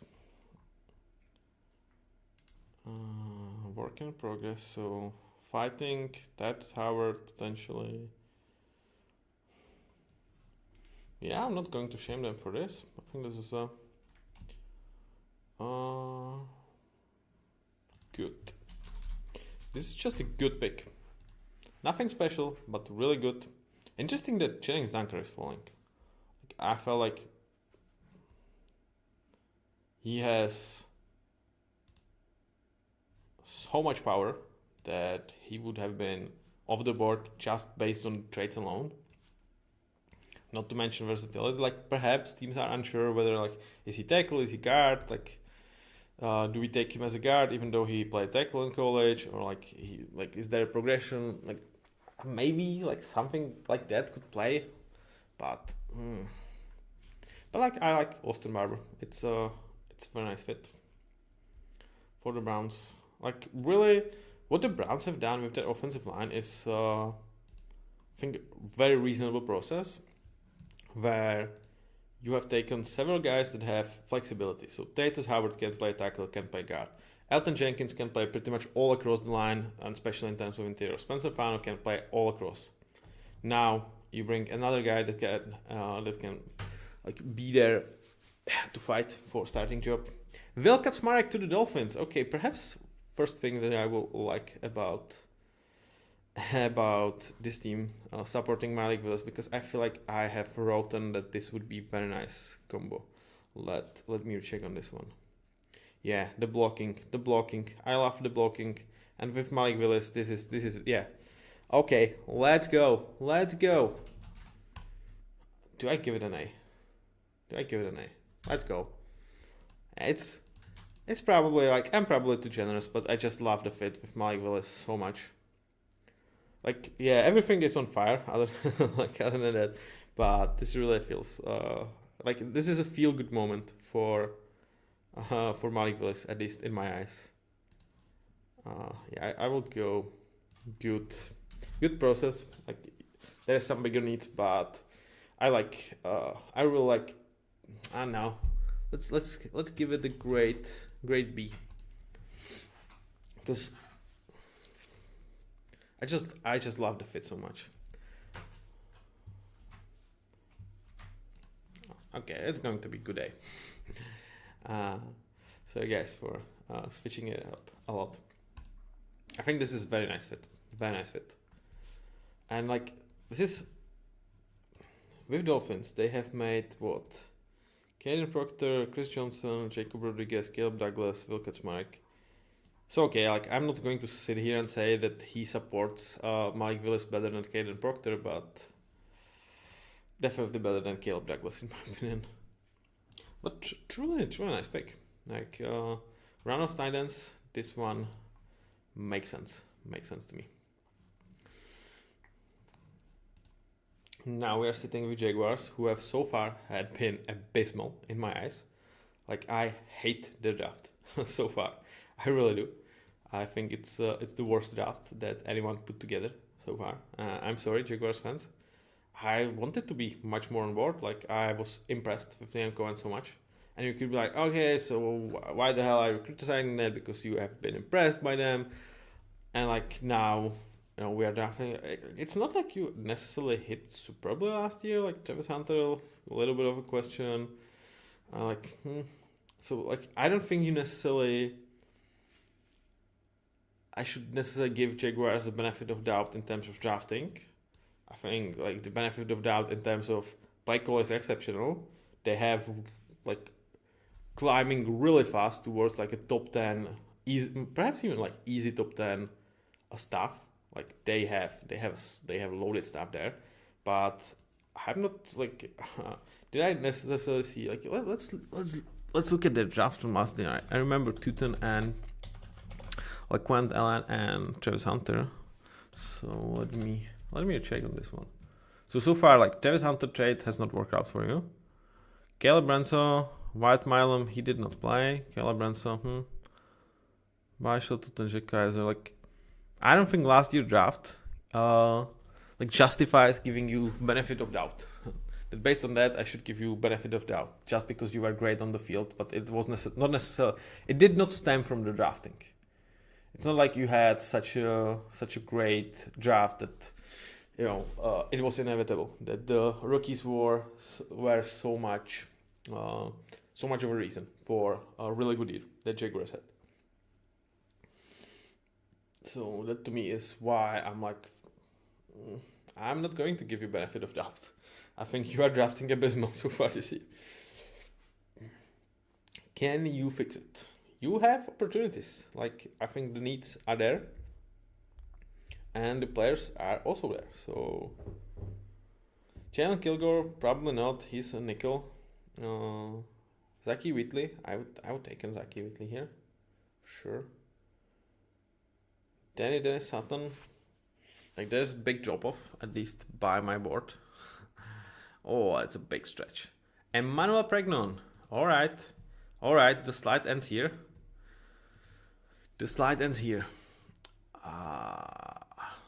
So I will love it. I will just have to decide how much.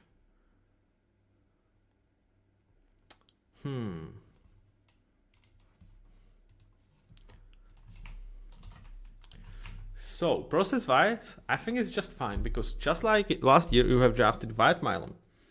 You have starting tree that is fine in Ezra Cleveland, Robin Hainsey, and Patrick McCarry, but this is such a huge steal in my eyes. Like we don't know what's caused this slide, but in my eyes, it's such a huge steal, and you are kind of building 4 years after Cleveland, after McCarry. They are not like your forever starters. McCarry also has the tackle flexibility, so like with this, you are kind of taking care of that potential. Walker Little towards guard, this kind of like does not stop that idea, of course, but it puts it more in perspective. I'm probably going to go for good because I think you are really planning for 27, and you just could not miss on this one. So. But like he's he's older. I think it's just fine. I think it's just fine because, like, it's such a steal that, like, how much do I like the process? It's not going to matter that much. But, like, for all the teams that could have taken Pregnon, and, like, I would consider the steal and a grade for the draft, it's like, Jaguars would be probably bottom 5 in terms of how much it makes sense for them. And at some point, like, he's just such a massive value that it makes sense no matter what. But with Jaguars, it's like, they have veterans right now. He's old to just be plug and play, versatile guy. They have a lot of versatility on their roster in terms of offensive line. They have 7 guys I really like. So, like, he does not add as much to this room that he would do for like 25, 27 other rooms. Xavier Thomas is a bear. So they continue to add weapons. And Xavier, where is Xavier? Do I not have Xavier Thomas? I might not have Xavier Thomas on my list of 35 wide receivers that I thought could go today. I do not have him. Do I have some write-up on Xavier? I probably don't. So, like, I can't necessarily... Like, he's an LSU guy, so I should know something about Xavier Thomas, right?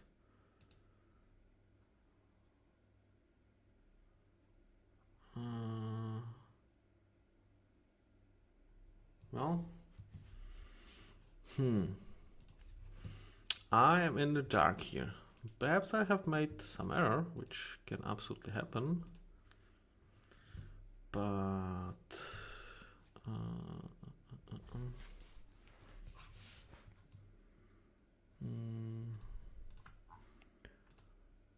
Okay, so he is like 222 on ESPN board. So he's fast. Okay. He's fast. Alright. So with Xavier Thomas, I am actually not going to hate it as much because I had a thought about teams like Bears where I think a lot of people will have it as like abysmal and huge error, etc. I think if you have a guy that's going to just run deep and you have a threat in Caleb Williams that he's just going to launch it, so the defense has to respect him, and he's going to take care of one of your defenders that way, then the fact that you have Loveland, Odunze, Burden, Caleb Williams playmaking, you have the offensive line, and you're just making it 10 on 10 rather than 11 on 11 is actually very, very beneficial too. So, like, for that one idea, that saves the case for me and for the Bears. So, Kalen Black. Okay, so it's not necessarily 49ers burning on fire another round 3 pick on running back. I actually like Kalen Black here. It's not like I'm a big fan of him, but I think one of the points that a lot of people would have against him is his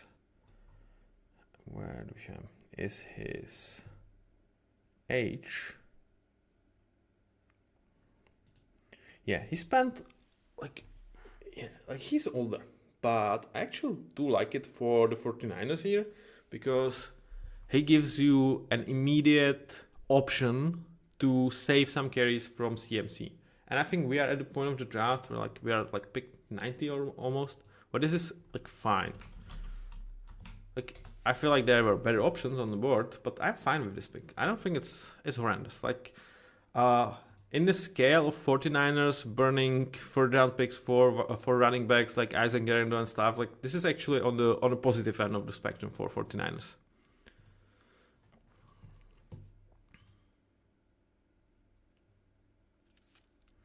This is on a positive spectrum.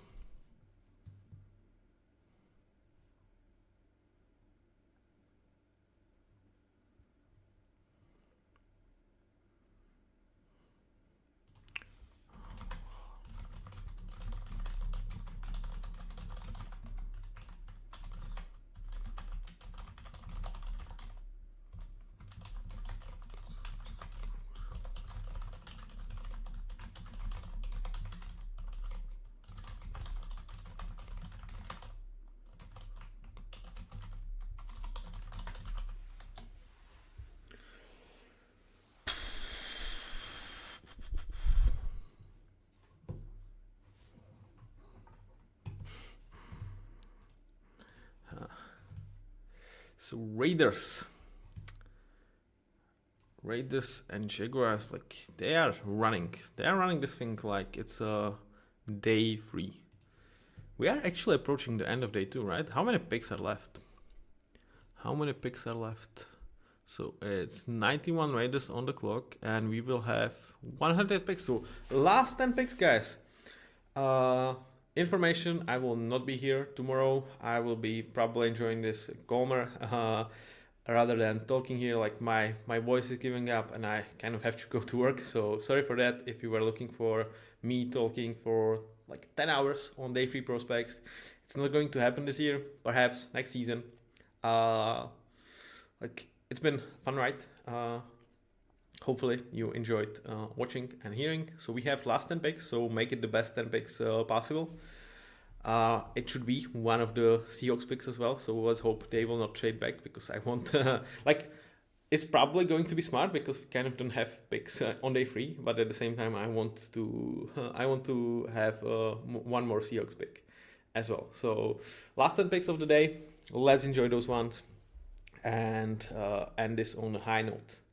So Raiders, like it just should be very easy for them. You don't have defensive tackles.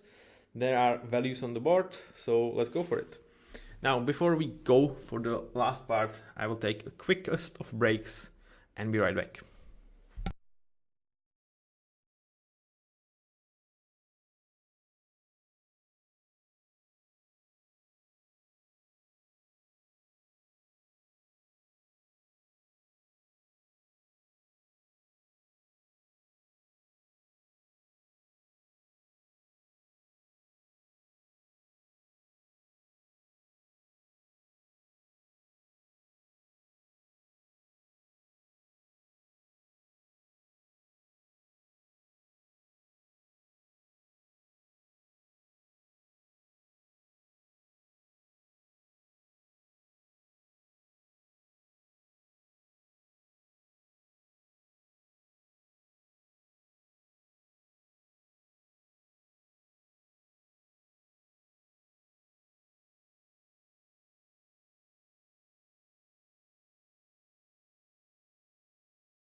I'm back, and it's back in style. Trey Zoon is a Raider, and I love it. I love Trey Zoon. I'm a huge fan of his versatility. And when we talk about, like it's still okay. So I need to change something so it takes him. Okay, so great Trey Zoon, really great. I have him as a early round 3, so to me this is very nice approach. And it's an absolute A. Now, Jayshon Barham for the Cowboys. Where is Jayshon? Where are you, Jayshon? I don't have him. Oh, I do. Sorry. Early day 3. Okay. So that seems like we are with fine value in terms of territory. Where do I have you guys?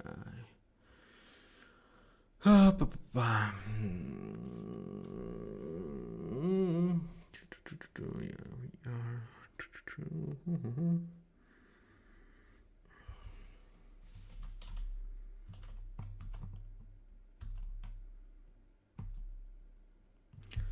Okay, hybrid.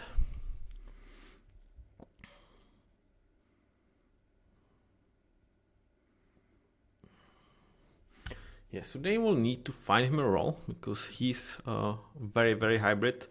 That is even like some like low-end Micah Parsons comp. So going to Dallas feels really good for him. Yeah, I think this is a very fine pick. End of round 3, good value, and still was a need for the Cowboys. So very fine pick. Nothing special, but definitely not something that they should regret, in my opinion. Now the Rams. We had a question: which tight end they will draft right now? Like, I mean, Elijah Sarah is still on board. Like the replacement for Devonta Adams. Man, he would be just way too nice.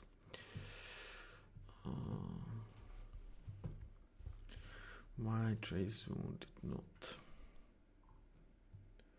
Cajun Trost. Early day 3, so that's where we are. Offensive tackle was a need for them, so that makes sense. That does make sense.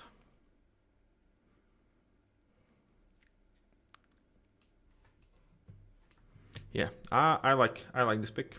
I think it's really good depth piece. He's an experienced guy. You are not looking for a high upside guy here. You are taking a guy that's just going to give you a depth for if one of your starters go down. He can definitely, I think as early as year 1, can play there. So next to David Kessenberry. Yes, it's fine. It's the range that I have him go in.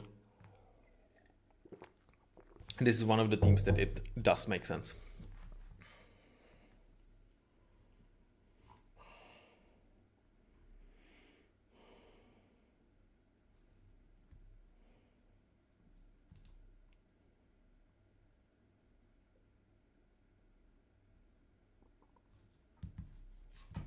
So I'm not sure what have you done, guys, but something is not working with my mouse. It's like very, very slow. So do I blame you guys or do I blame the cats? Yeah, I think this is probably something with the connection that they have jumped through it and done something naughty. That they have done something naughty. Also, Jonathan Grenard got a contract from the Eagles. It's 4 years, 100 million, which is a lot, but it's kind of like, well, we stuck on Jalen Phillips. Now we pay this guy. I think they are on, like, he's slightly worse. Like the high-end quality is slightly worse, but there is more dependability with Jonathan Grenard. So I think that's a smart play. Like it's not something like horrendous. It's not a huge overpay. It's just, like we got a guy, we paid him kind of accordingly to the market. We wanted someone else, we didn't get him. Okay, so we have traded back. We have accumulated day 3 pick, but we are still supposed to be picking in the 3rd round. So that's big. Seahawks are still with chances.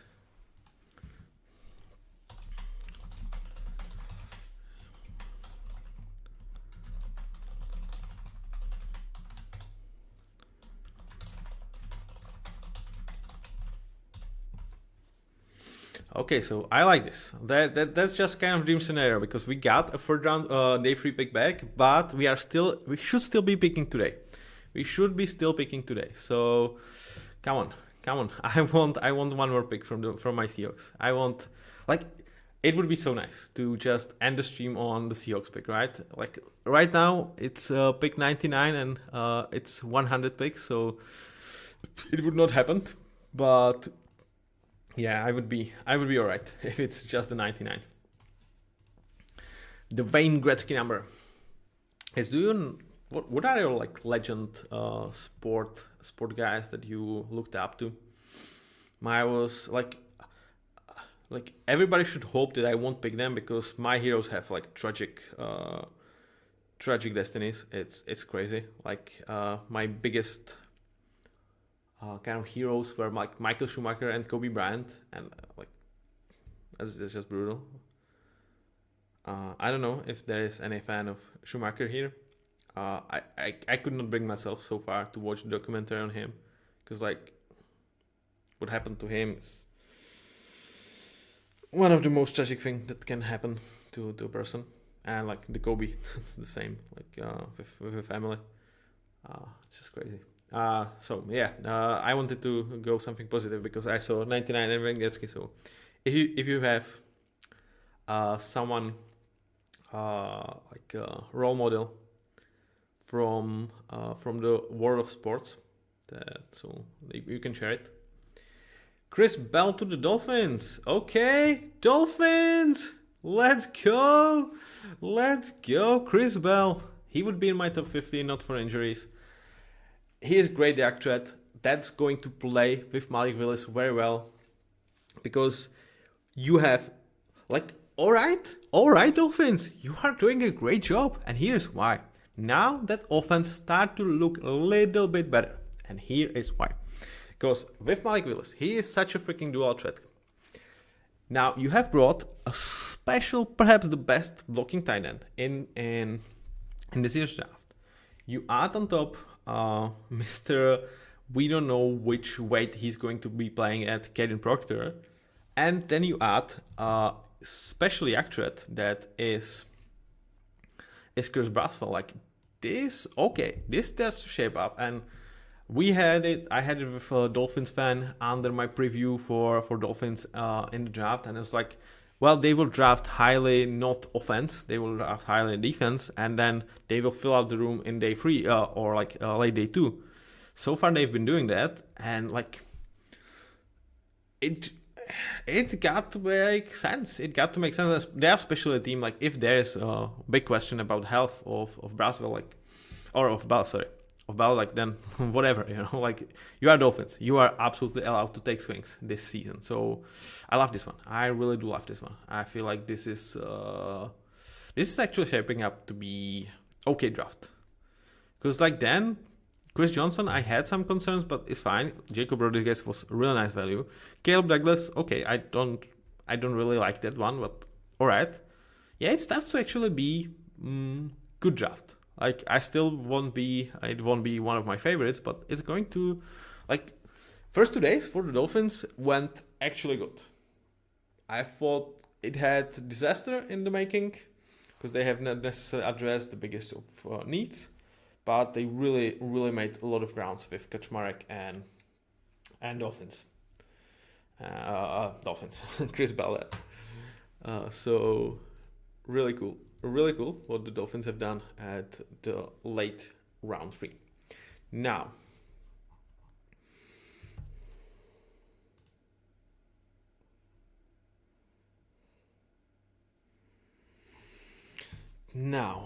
Eli Raridon for the Patriots. Okay, I'm not sure if I have him. Do I have Eli? I don't. Oh, I do. Mistake. I do have Eli. So I thought he could get big today. So we are still with one guy that I thought like there's no way he gets big today, and it was the Bears guy, where like I'm actually fine with that pick rather than with some, like, he makes total sense for that room. It's a reach, hell yeah, but he makes sense. So rather than like development tight end, size, body position is nice, hands, not so much. Right knee injury, okay. There's some mismatch potential. The upside is there. It's end of round 3. I had him as early day 3, so it's. Oh, I had him as midday 3. Okay. So that's probably like a good C.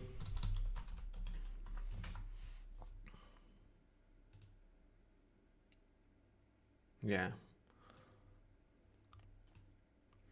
I think like when you have a guy that like you hope he has developmental upside to be like low end tight end 1, I understand taking him here, but I hate with developmental upside guys to have injury history. So that's why I'm like it pushed it towards midday 3, and that's 2 rounds from here. So I have to give it this one a C, even though like I don't think it's necessarily like such a bad pick. It's not something that I will be like super heavily critical of for the Patriots, and it's not like you have too many tight ends left because of the run that was somehow crazy. Jennings Dunker is a Steeler. Oh my God, Steelers! You are naughty boys. You are doing.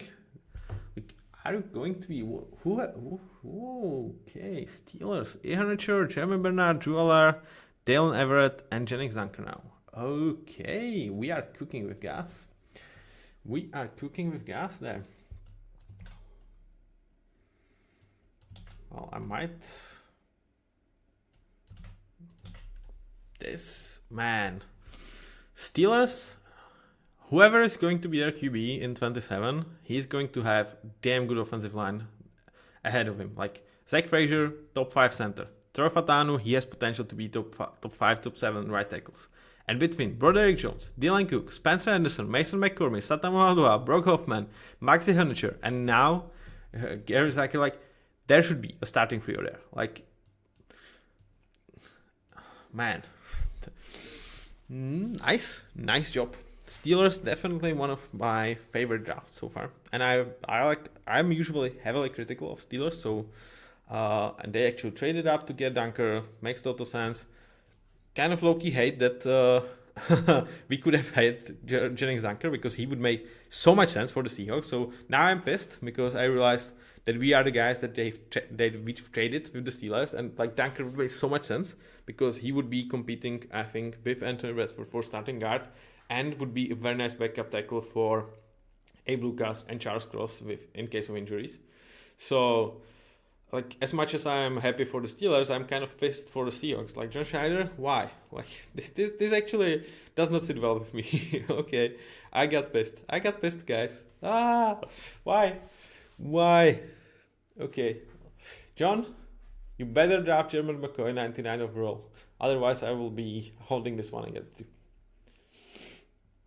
Now, there are still some edge that I think they will consider. Vikings. I mean, this should be Zaki Whitley, right? Yeah, let's do day 1 and day 2 all about Brian Flores defense. Like Jalen Killer or Zaki Whitley, like I think he would have so much fun with those guys.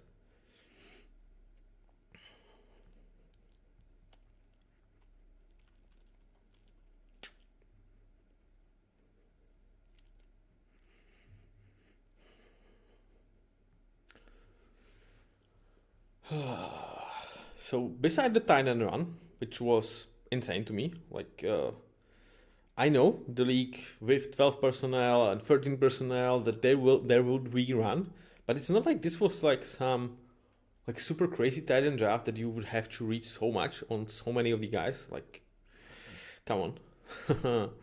I don't know. Like I did not get that run. Like I'm all for tight ends. Like I'm super happy that they have become much bigger part of the game back again, and that we are starting to appreciate them and invest in them more. But even for me, this was like super rich. So we'll have to wait and see if I was wrong on these picks. But beside that, I think this was really a smart day from most of the teams, and some teams really killed it. So Garrett Nussmeier still on the board. Interesting. Like I thought that someone would take him. You know, like when we consider that Carson Beck has been picked, Ty Simpson went 14 overall, Garrett Nussmeier has legit starter potential. Like he is not a perfect prospect, but like in terms of how much chance there is that Garrett Nussmeier is going to be starter that you are happy with, and like compare that to Carson Beck, it's like Garrett Nussmeier has that potential to be a franchise guy. He does. Carson Beck does not. So, like, Carson Beck's ceiling is Jacoby Brissett. Garrett Nussmeier's ceiling is like, Brock Purdy? That's a nice ceiling, right? That's a nice ceiling, man. So, I don't get that one. You know, like, Cardinals that, like, Carson Beck and Jeremiah Love is going to be like top 5, I absolutely don't understand what you are smoking type of picks, and that's like I like Jeremiah Love and I like Carson Beck, and I was like I just don't see the fit and like the need and the process and everything with the Cardinals. So it's kind of crazy that two of guys that I feel like I have been higher on than consensus, like with Jeremiah Love, is like I do justify top 5 on him. And Carson Beck, I was like, I like him. I think he's a nice prospect for some positions or like some teams. And I will be heavily critical of both of these guys getting picked because like neither of them makes sense to me for the Cardinals. So they are milking the time with the Vikings. Caleb Tiernan. Okay, Caleb Tiernan.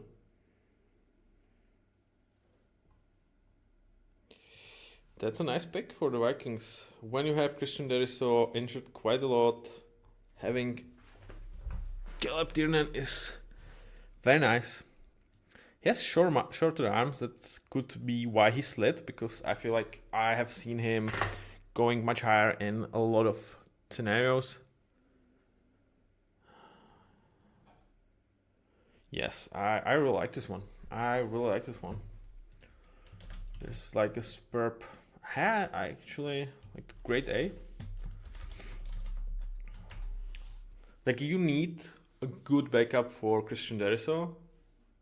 I think he's that. We are at late round 3.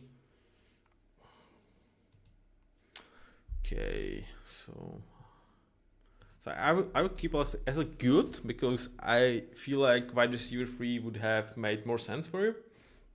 But in terms of value, I think it's a steal. And I like it. Jacoby Thomas for the Vikings. So back-to-back picks for the Vikings. Jacoby Thomas. Where is my guy, Jacoby Thomas? I don't have you as a guy that I thought is going to get drafted today. Jacoby Thomas. Box safety. I mean, why not that he can kill Gore or Wheatley? Like, wow. Box safety, good size. Can make plays. Was with Miami. He's a physical guy. Just too freaking like. So like in terms of this, it's like fine. Is this even C? It's not a C. Like it's such a freaking reach. Why? Okay, like I don't get it. Like there's so many better players on the board. I don't get it. I'm sorry.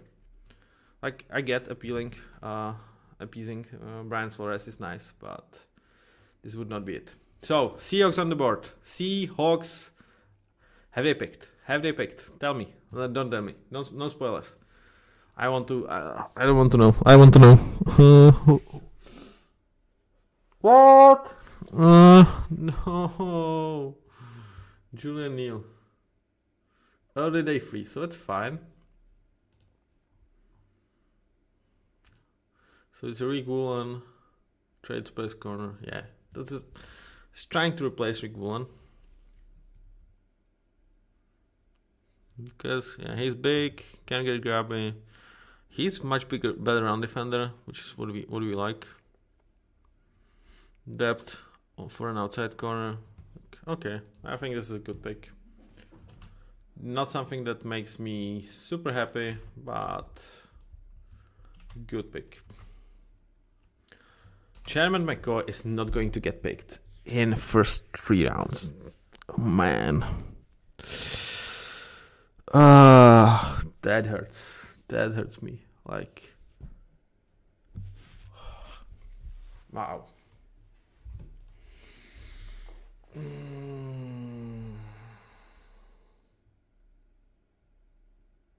Man. Poor fucking guy.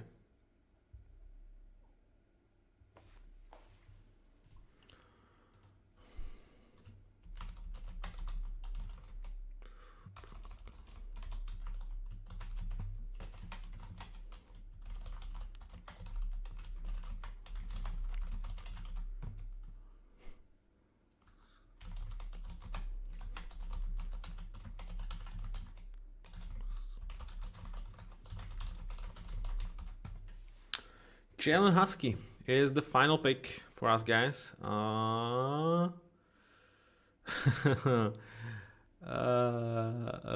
Jalen Husky. So it's Jaguar, so we probably have to look deeper. Jalen Husky. Yeah. Jaguars, what are you doing? What are you doing to me and to yourself? Yeah, I'm sorry, guys. I don't have Jalen Husky as that's the second guy I thought has no chance and no business going today. Okay, so like, yeah, like 4 corners. Like what? What? Jaguars, man. Why are you doing this? Why are you doing this?